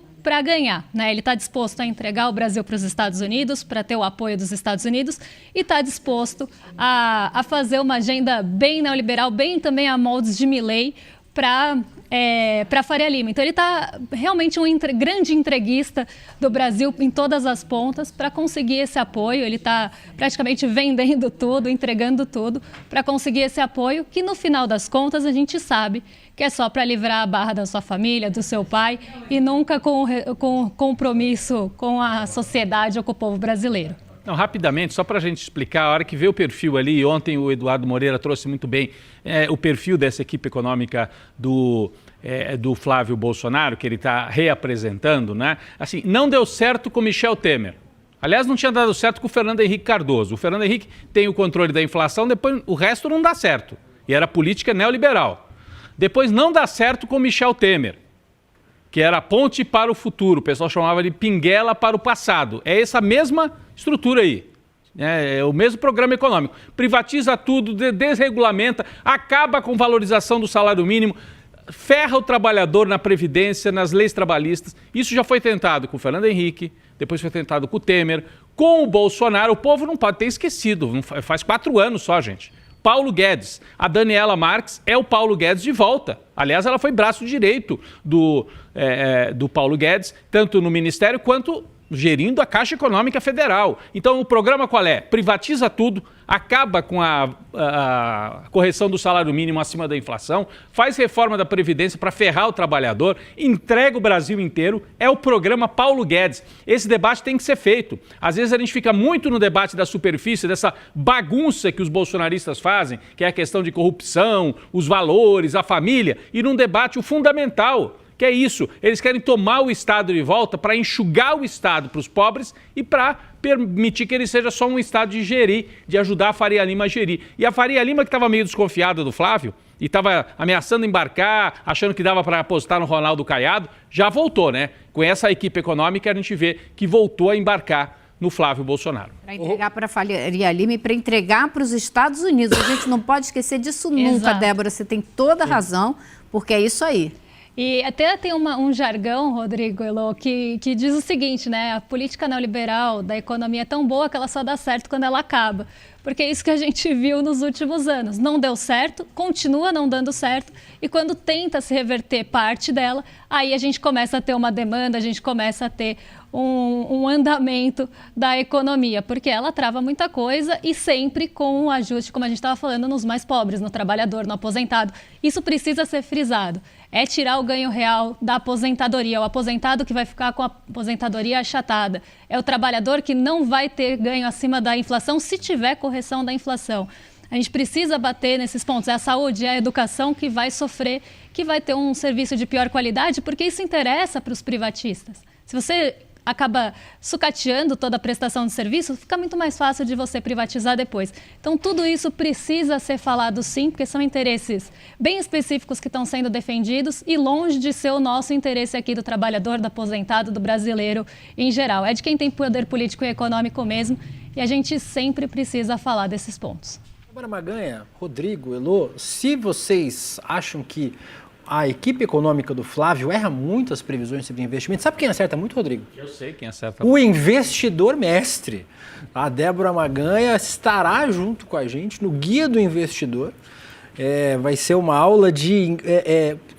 Ô, Débora, para quem nunca acompanhou, eu já estou aqui no ICL há 4 anos, já acompanhei algumas aulas, mas para quem nunca assistiu, o que a gente tem nesta aula que acontece quinta-feira, 8 horas da noite, do Investidor Mestre, Débora? No período eleitoral, a gente tem já um movimento muito maior. É o que a gente chama de volatilidade, do sobe e desce, das movimentações mais atípicas. No período eleitoral, isso acaba intensificando. Até se a gente for pegar as estatais, mas os próprios juros, o quanto você vai conseguir lá na sua remuneração do Tesouro Direto, tudo isso vai ser impactado pelo período eleitoral, ponto. Todo ano acontece. Esse ano a gente tem o temperinho a mais, que eu sempre falo. Tem camadas extras ali de volatilidade que estão mexendo com o mercado de juros, com o mercado de bolsa. Então as pessoas tendem a ficar apavoradas, até porque as notícias também ganham outra proporção. Elas ficam muito mais alarmistas. A gente começou a ver todo esse alarde em relação ao fiscal, que sempre aparece, mas agora também fica intensificado. Então as pessoas começam a se deparar com notícias que parece que o mundo amanhã vai acabar. E para não acabar caindo nessa também cilada, não cair nessa armadilha de achar que tem que tirar o dinheiro de alguma aplicação que já tenha ou fica com medo de aplicar, a gente montou essa aula justamente para trazer as perspectivas reais aqui da eleição, o que deve acontecer, previsões realistas, com o pé no chão, sem esse alarde todo, justamente para as pessoas tomarem as melhores decisões aí em relação ao seu dinheiro, a sua poupança, ou até numa possível poupança que vai estabelecer ali, juntar um dinheirinho. Então, não tomar decisões atabalhoadas por conta dessas notícias que vão agora aparecer com muita frequência. Então, a ideia é justamente trazer esse conhecimento para as pessoas na quinta-feira.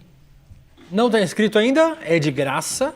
Não paga nada, assiste da sua casa, icln1.com.br, se inscreva aí para essa aula. É você e o Edu, Débora, nessa quinta, né? Talvez, eu acho que sim. Vamos ver.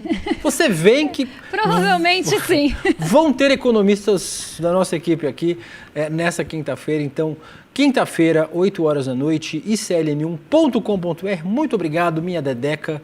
Esperamos você daqui a pouco no Mercado Investimentos. Até mais, pessoal. Até Beijo para mais. vocês. Olha, você lembrou, quando a gente falou da Braskem, você lembrou do livro da Cristina Serra com muita propriedade. Vou lembrar da série que a gente fez aqui também. Que está lá no site, na plataforma do ICL, uma série de 5 matérias sobre o caso Braskem. Aí você precisa se inscrever em icl.com.br, virar membro do ICL, que aí você tem acesso a todas as nossas produções jornalísticas, aos documentários, às séries, e tem acesso à série que a Elô falou. Você vai entrar, vira membro do ICL, baratinho, como diz Eduardo Moreira, mais barato que um sanduíche. E é verdade, se você entrar hoje e ver essas promoções do Big Mac, é tudo mais caro.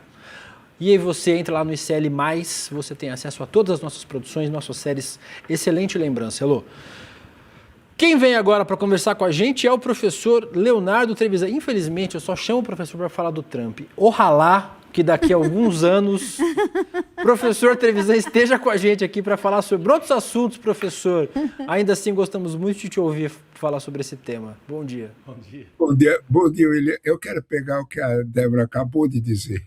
Política neoliberal é maravilhosa quando ela acaba. É exatamente o que eu penso do Trump. Ele vai ficar maravilhoso quando ele acabar.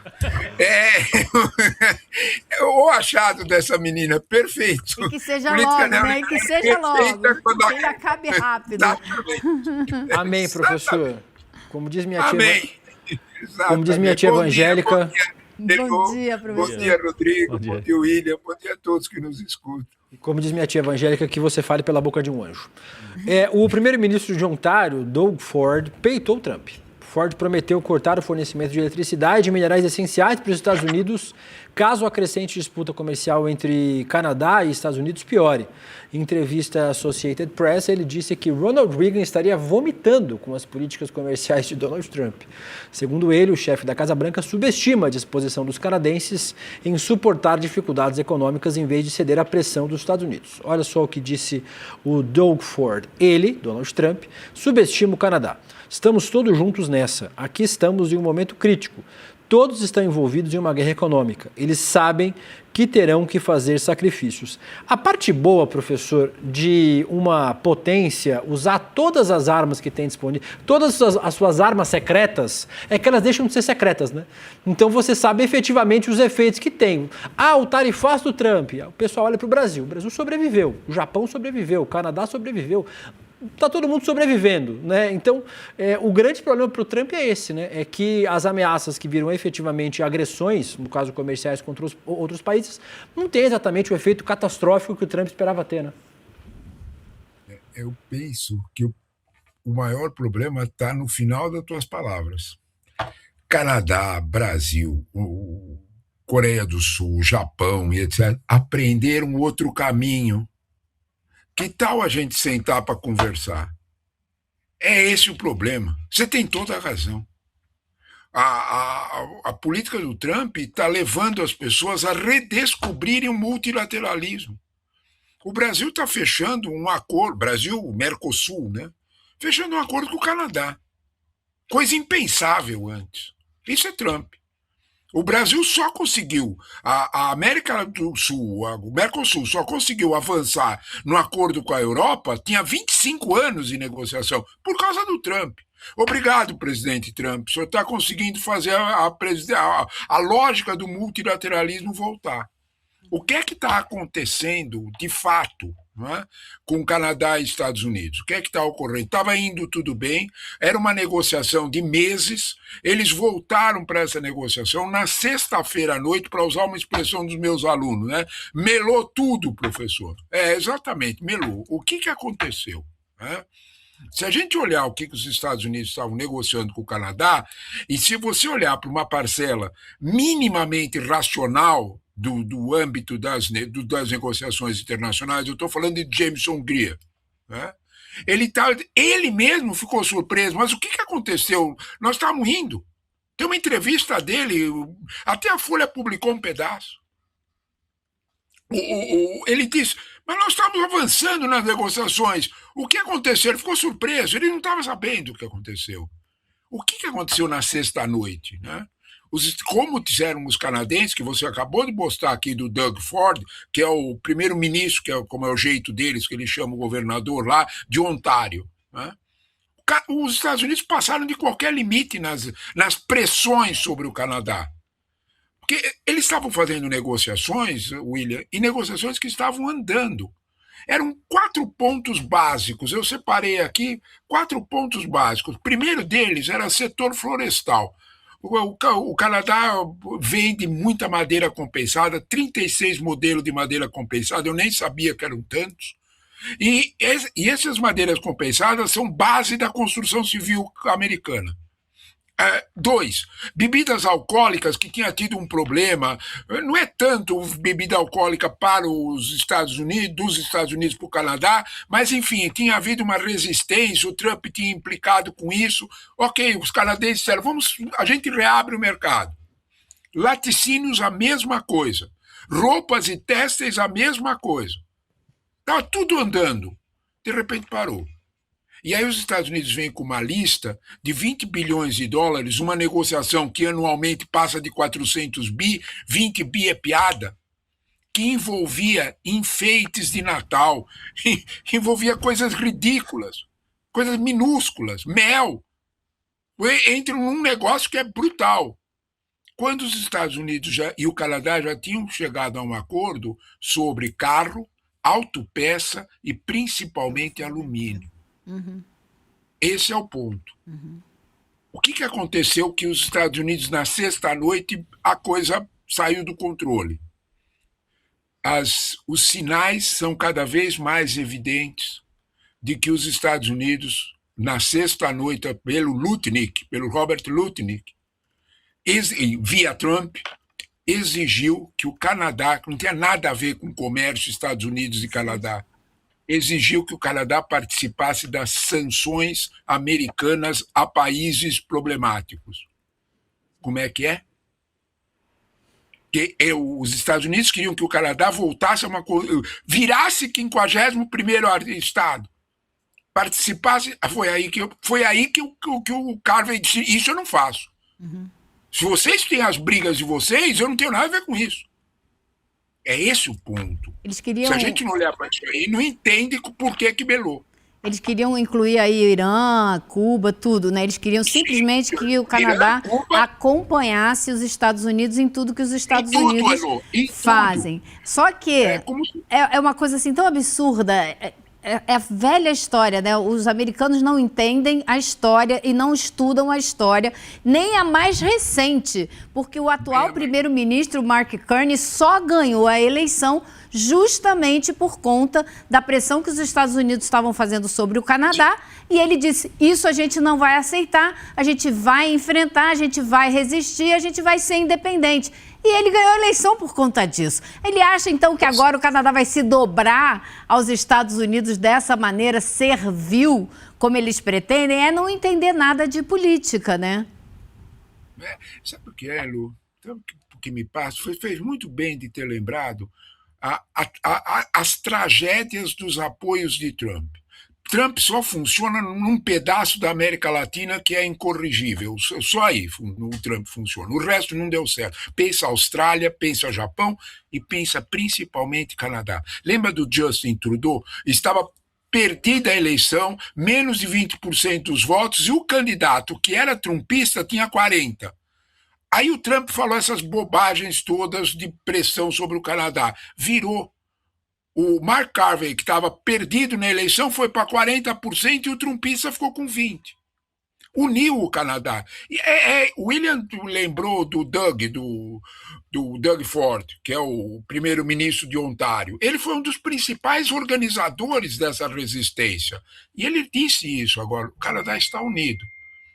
Trump tem essa inacreditável propriedade de unir os seus inimigos. Sabe, Elu, eu acho que eu vou fazer um pedido aqui. Talvez para o mundo o melhor que tem é a gente sentar o Trump na frente de um aparelho qualquer de TV e fazer ele assistir os 3 filmes do Poderoso Chefão e ver se ele entende direitinho o que o Vitor ensinava o Markey. Não deixa os nossos inimigos longe, traz os inimigos para perto. Vamos ver se o Trump consegue entender isso. Eu acho que é esse o problema. História não passa por perto, mais esse exemplo com o Canadá, e principalmente não entender nada que o Canadá era um aliado histórico. O professor, eu ouvi uma comparação que eu achei ótima. O Canadá era tipo o irmão mais novo dos Estados Unidos, que tinha os Estados Unidos como ídolo, né? Não tinha uma relação bélica, não tinha um conflito histórico. Obviamente tinha suas rusgas, mas não tinha. Era um parceiro comercial importante, né? Um parceiro comercial, um parceiro diplomático. Não tinha exatamente um conflito muito grande, né? Mas o Trump conseguiu criar um conflito até... Bem, o Trump conseguiu criar conflito com a Coreia do Sul, né? Que exatamente. É quase um estado satélite dos Estados Unidos na Ásia. William, o que você lembra é uma coisa tão interessante que eu ia juntar com o que a Elo estava comentando há pouco. O editorial de um jornal canadense, que agora eu não lembro o nome, fez uma memória, viu, Elo, fantástica. Ele lembrou que o Canadá, a partir de 1941, quando os Estados Unidos entraram na guerra, parou de usar o seu alumínio para qualquer coisa nacional, para entregar o alumínio para a indústria da aviação dos Estados Unidos fabricar os caças. Total. Não fez mais panela no Canadá. Olha do que nós estamos falando. Isso é velho. Não, isso é só lembrança do tipo de união que existe entre Canadá e Estados Unidos. É melhor a gente pensar nesses termos. Você tem toda a razão. Professor, se o Canadá está longe da busca da normalização, o Brasil parece que continua tentando, né? Queria que o senhor fizesse, como um bom candidato, suas considerações finais em 1 minuto, professor, para falar sobre a ligação do Lula com o Trump, o Brasil ainda tenta manter a base do diálogo, né? O Lula fez uma ligação para o Trump nesse fim de semana, disse que foi uma ligação longa, né? Falando sobre o tarifaço, obviamente, e todos os outros temas importantes para a relação entre os dois países, professor. Só para a gente encerrar o nosso bate-papo com o senhor, professor. Eu usaria esse minuto. Professor, só para dizer que o Lula ou a equipe dele aparentemente assistiram o Poderoso Chefão, né? Porque se é para manter o inimigo por perto, o Lula pega o telefone, não é por perto, mas pelo menos a distância de uma ligação, né? Nesse sentido, o Brasil talvez tente fazer isso, pelo menos, né? Bem lembrado, Rodrigo. Bem lembrado. Pegou o telefone e ligou. A gente tem 2 opções. A primeira opção é acreditar no amor à primeira vista. Nós podemos acreditar nisso. Né? E o Trump se enamorou do Lula, aconteceu. Tá? 39 segundos. A segunda opção, que eu acho que é mais séria, é os empresários americanos, viu, William, indo na outra orelha do Trump e perguntando para ele, você tá louco? Olha o que está acontecendo com o Brasil. Olha até onde a China entrou no Brasil. A indústria americana de automóvel deve ter levado aquela manchete dos jornais brasileiros: carro elétrico chinês é o que mais vende no Brasil. Não é o carro elétrico, é só a ostensiva demonstração de o quanto os chineses já avançaram por aqui. A fábrica da Ford, né? A fábrica da Ford na Bahia que virou a fábrica chinesa, né? Virou a fábrica. Bomba injetora de plástico. Distribuição, ferrovia. O diabo. Quer perder o Brasil? A pergunta foi essa para o Trump. Acho que isso ele conseguiu entender. Eu acho que isso ele conseguiu entender. O problema, professor, é que... o problema, professor, me parece é que os Estados Unidos não funcionam, né, como um bloco gerido pelo presidente da República unicamente. Então, para o governo brasileiro hoje, está muito claro que esse telefonema pode ter garantido que o Trump não vai falar abertamente contra a eleição ou contra o presidente Lula. Mas eles sabem que o Departamento de Estado vai continuar trabalhando contra o Brasil, seja de uma maneira muito ostensiva, usando o Twitter e tudo, ou seja de uma maneira menos ostensiva, mas como a gente sabe que funcionava, usando pessoas como Ser e Medo para difundir informação falsa, usar rede de fake news e etc. Eles sabem que esse ataque virá. Professor, agora sim, seus 30 segundinhos para as considerações finais para a gente terminar, professor. Esse é 1 minuto, parece 1 minuto de sempre. Elô, você tocou no ponto central. E a gente precisa entender, talvez você saiba muito melhor que todos nós, pelo tempo que você conhece os Estados Unidos. O presidente Trump não pode virar pato manco. Ele sabe disso. Isso ele sabe. A hora que ele disser, meu sucessor é fulano de tal, acabou o governo dele. E ele precisa cultivar Marco Rubio e cultivar o que sobrou de apoio dentro do Partido Republicano via Vence. Então ele oscila de um lado para outro. No meio disso tudo, ele tem que cuidar de inflação e tem que cuidar dos bons negócios da família. E os empresários pensaram nisso e devem ter lembrado dele quando disseram para ele: não estraga os nossos negócios com o Brasil. Isso. Professor, grande abraço, muito obrigado pela participação. Esperamos o senhor essa semana aqui novamente. Obrigada, professor. Abraço, Elô, abraço, Rodrigo, abraço, William. Abraço. Até mais para vocês, amigo. Pelo telefone, chefe da polícia mandou me chamar. Parece samba, né? Primeiro samba gravado na história do Brasil. Hoje é Bonga. terça-feira, dia dele, do meu, do seu, do nosso Juquinha. Olá, Juca Kfouri, bom dia, tudo bem? Juca foi autuado em flagrante como humilhante. E sambava bem diante da janela de Maria. Seu luar de prata virou chuva fria. Juquinha, falando em meliante, Juquinha, fala sobre racismo na Argentina. A Comissão Disciplinar da Federação Internacional de Futebol determinou a aplicação de sanções à Associação Argentina de Futebol por violações do Código Disciplinar durante a Copa do Mundo de 2026. Entre as razões, a entidade destaca cantos e gestos discriminatórios da torcida no Mundial. Um exemplo aconteceu durante a vitória da Argentina contra o Egito nas oitavas de final, quando torcedores imitaram macacos na frente do influenciador, o Speed, né? o Darren Jason Watkins Jr. A AFA foi multada em $321 mil, vai fazer uma diferença enorme, né? Cerca de R$1.600.000. Essas multas só para inglês ou, no caso, para argentino ver, né, Juca Kfouri? Porque não resolve absolutamente nada.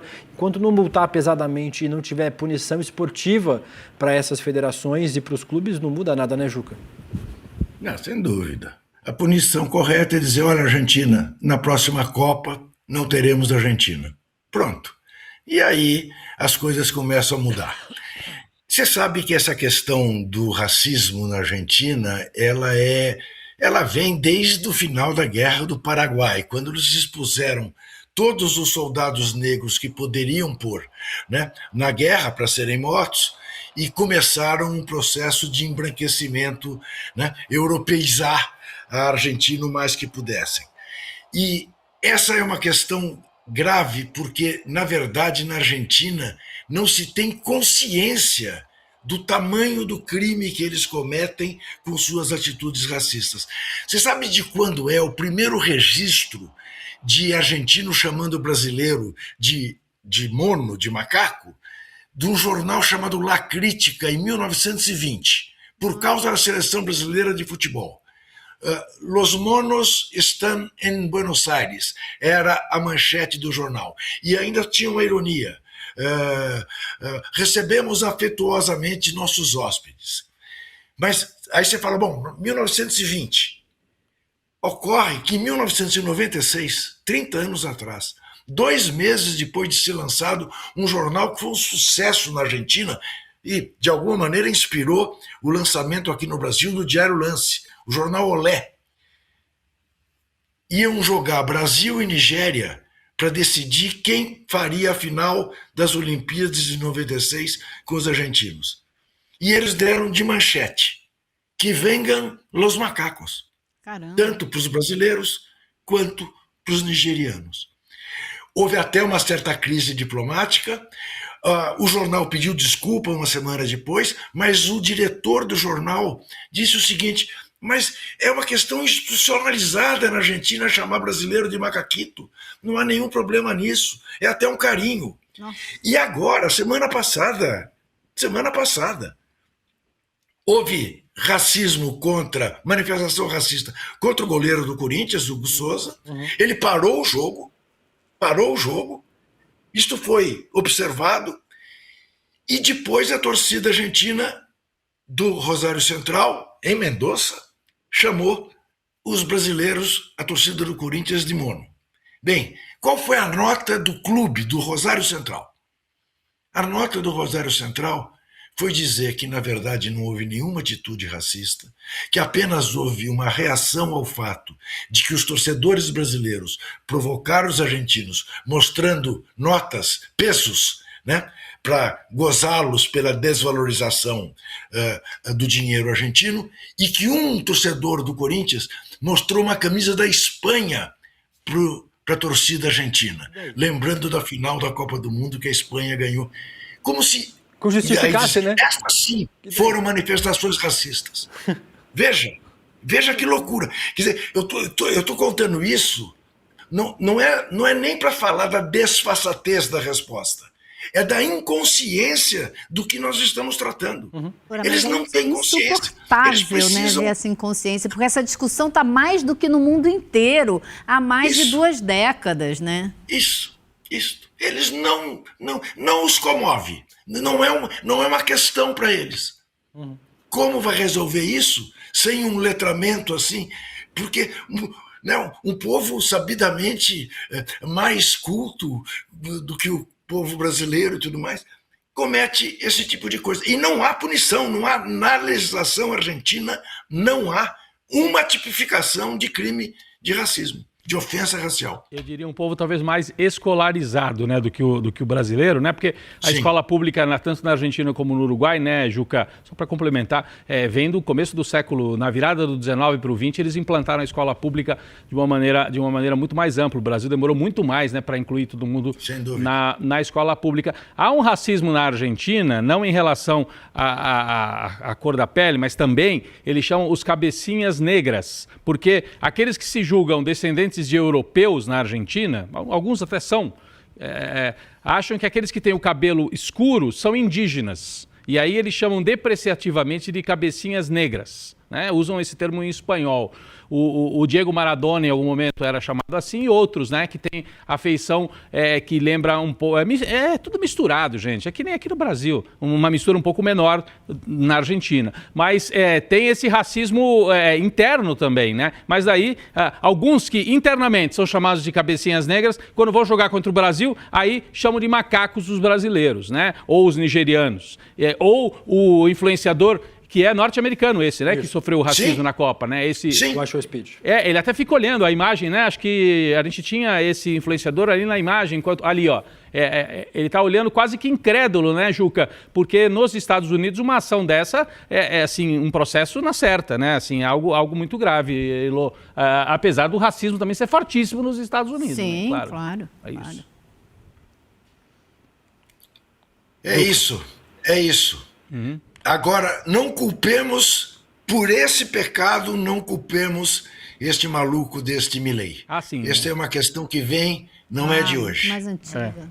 Não é de hoje. É uma coisa realmente de deixar a gente pasmo. Enfim, vida que segue. O que eu acho inacreditável, Juca, é não existir essa discussão, né? Dentro da Argentina não existia um processo de tentativa de educar, de desmanchar, de atacar esse racismo estrutural, de fazer com que as pessoas comecem a entender. É inacreditável que não exista isso lá dentro. Será porque a proporção de pessoas negras dentro da Argentina é muito menor, né? A gente aqui tem uma população majoritariamente negra que finalmente, ou que conseguiu se levantar e conseguiu começar a se afirmar nas últimas décadas, né? Pode ser que lá a proporção seja menor e seja ainda mais difícil para eles forçarem esse debate. Inclusive, Elô, eu gosto de fazer essa recomendação. É isso, né, Elô? Porque, na verdade, o processo de embranquecimento que tentou se fazer no Brasil e que felizmente não deu certo, lá deu. Lá deu. Né? Então, de fato um país majoritariamente claro, né? Não diria branco, mas claro, por causa disso que o Rodrigo fez referência, né? Os descendentes das populações indígenas são em número consistente. Né? Então, você tem essa questão lá. Mas é isso. Eles não levam essa questão, essa discussão a sério, e o que mais você ouve, cansei já de ouvir de jornalista argentino dizer, mas é futebol, provocações de futebol, nada mais natural, como havia no Brasil a coisa, né, importada inclusive dos nossos irmãos, a coisa de na hora que o goleiro batia tiro de meta aqui, a torcida adversária berrava, bicha! Parou. E começou a ter punição, né? Começou a ter punição. Né? Então é isso, você precisa educar, você precisa botar essa discussão na sociedade para as pessoas se darem conta do absurdo que estão cometendo. Eu acho que sempre tem gente fazendo esses debates internamente, né? Gosto sempre de trazer, já trouxe umas 500 vezes essa recomendação, mas vou trazer de novo aqui, a Helga me lembrou no ponto, do Milo Rota, um cantor argentino de 19 anos, que canta, como ele mesmo chama, uma Argentina marrom, falando sobre a origem indígena, a origem negra também da Argentina. Ele diz que a segunda cor da Argentina e a cor predominante na América Latina é marrom. Ele canta numa música Morocho Color Lodo, né? Moreno cor de lodo. Ele fala sobre uma Argentina marrom, sobre uma herança negra, parda, indígena da Argentina. Então, em todos os lugares tem gente fazendo resistência. O Milo Rota faz resistência através da arte para também trazer esse debate importante. A recuperação de como é que se deu esse processo de embranquecimento, como diz o Juca, que aqui no Brasil havia os racistas do começo do século XX que pregavam o embranquecimento, mas no Brasil isso não foi adiante, felizmente, e na Argentina isso foi adiante. Na universidade tem muito na universidade argentina, eu digo, tem muito esse debate de como é que eles apagaram a herança dos afrodescendentes. No Uruguai, muito menos. No Uruguai você vê isso muito mais vivo na rua, na música, nas murgas, como eles chamam, que é o carnaval de rua no Uruguai, que tem influência africana, em Montevidéu especialmente. Na Argentina isso foi sendo apagado, né? Mas tem a Argentina do interior, essa Argentina que você falou, marrom, é muito interessante você ter lembrado, o Will. Juquinha, temos que terminar. Lembremos. 30 segundinhos. Diga. Meu amor. Lembremos, o tango vem exatamente dos africanos, dos escravos na Argentina, né? A exemplo do samba que o nosso Willy cantava antes de eu entrar, o tango também tem essa origem. E no Uruguai, veja, o maior ídolo da história do futebol uruguaio é o negro Obdúlio Varela. Obdúlio, sim. Isso aí. Juca Kfouri, um grande beijo para você. Sei que você estará torcendo amanhã pelo Palmeiras contra o Santos. Não há hipótese. Eu sou santista como segundo time há anos, desde o Rei Pelé. Lamento informar. O pior é que eu também sou, eu gosto muito do Santos. O Santos, time do meu pai, eu também. Tem muito carinho. Eu não consigo olhar para o Santos como rival. Mas dessa vez... aliás, é uma coisa que não deixa os santistas felizes. Se sentem diminuídos, mas não é diminuição. É o tamanho da admiração. A gente não consegue mais também, né? A gente olha como filho. Grande beijo para você, Juca Kfouri. Até quinta-feira. Até. Tchau. Temos hoje, precisamos conversar. Hoje o programa recebe a atriz e autora Mia Mello. Quem lembra dela em Meu Passado Me Condena? Ela conta a Juliana Baroni, a Açucena e a Verônica sobre a criação da sua nova peça de teatro, Mulheres em Chamas, que aborda os altos e baixos da menopausa. Além disso, conversam sobre a hipervigilância sem consentimento das Big Techs, a segurança das crianças dentro das redes e muito mais. Hoje, 6h30, depois do N2, sem Rodrigo Viana, porque aqui ele faz um programa e não pode fazer dois no mesmo dia. Isso é muita coisa. Faço sim, o ICL urgente. Eu estava esperando só você. Eu só levantei a bola. Estarei no ICL urgente com a Laura Couto logo mais. icl.com.br/precisamos conversar para receber o link da transmissão e mais materiais. Fechamos a nossa enquete. Os aliados do Flávio estão tentando frear 6 por 1. Quem você acha que eles defendem? No nosso chat diz que defendem os empresários. É claro. Então, muito bem nossa enquete aí. Acertaram hoje. Eu fico avaliando se vocês acertaram ou erraram. Dessa vez, vocês acertaram na nossa enquete. O senador Omar Aziz deixou muito claro que eles estão ajudando, né? Caminho não teve muita dúvida. Na sequência temos ICL Rádio News com Roberta Garcia e Lucas Rocha. Vai mostrar as pesquisas Quest nos estados, dando ênfase nos lugares onde houve mudança dos votos. Um deles é o Paraná, onde o Sérgio Moro já não ganha mais em primeiro turno e vê sua base de votos derreter. Vamos falar também no programa sobre o novo salário mínimo, que já tem valor definido, e também a ajuda do governo brasileiro ao influenciador Lito Souza. Falei que a gente ia falar no Rádio News sobre isso, que foi diagnosticado com uma doença rara, às 10 horas da manhã, com Roberta Garcia e Lucas Rocha.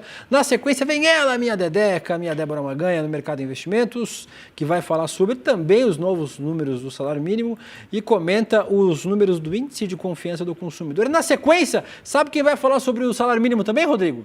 O programa que vai tratar sobre o favoritismo do Santos no jogo de logo mais, rolê. Não vamos falar sobre salário mínimo não, nessa não é um assunto que a gente vai trazer.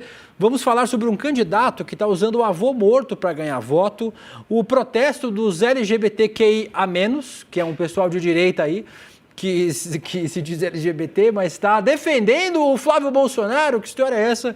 E vamos falar sobre um jingle que ganhou muito destaque nas redes sociais, o jingle do Osmarzinho. Você viu esse jingle? Não vi, como é que Um jingle dizendo que o cara matou fulano, atropelou fulano, mas é um jingle antigo, mas rendeu um jingle novo falando sobre Flávio Bolsonaro. Não escutou ainda? Rodrigo vai escutar daqui a pouco.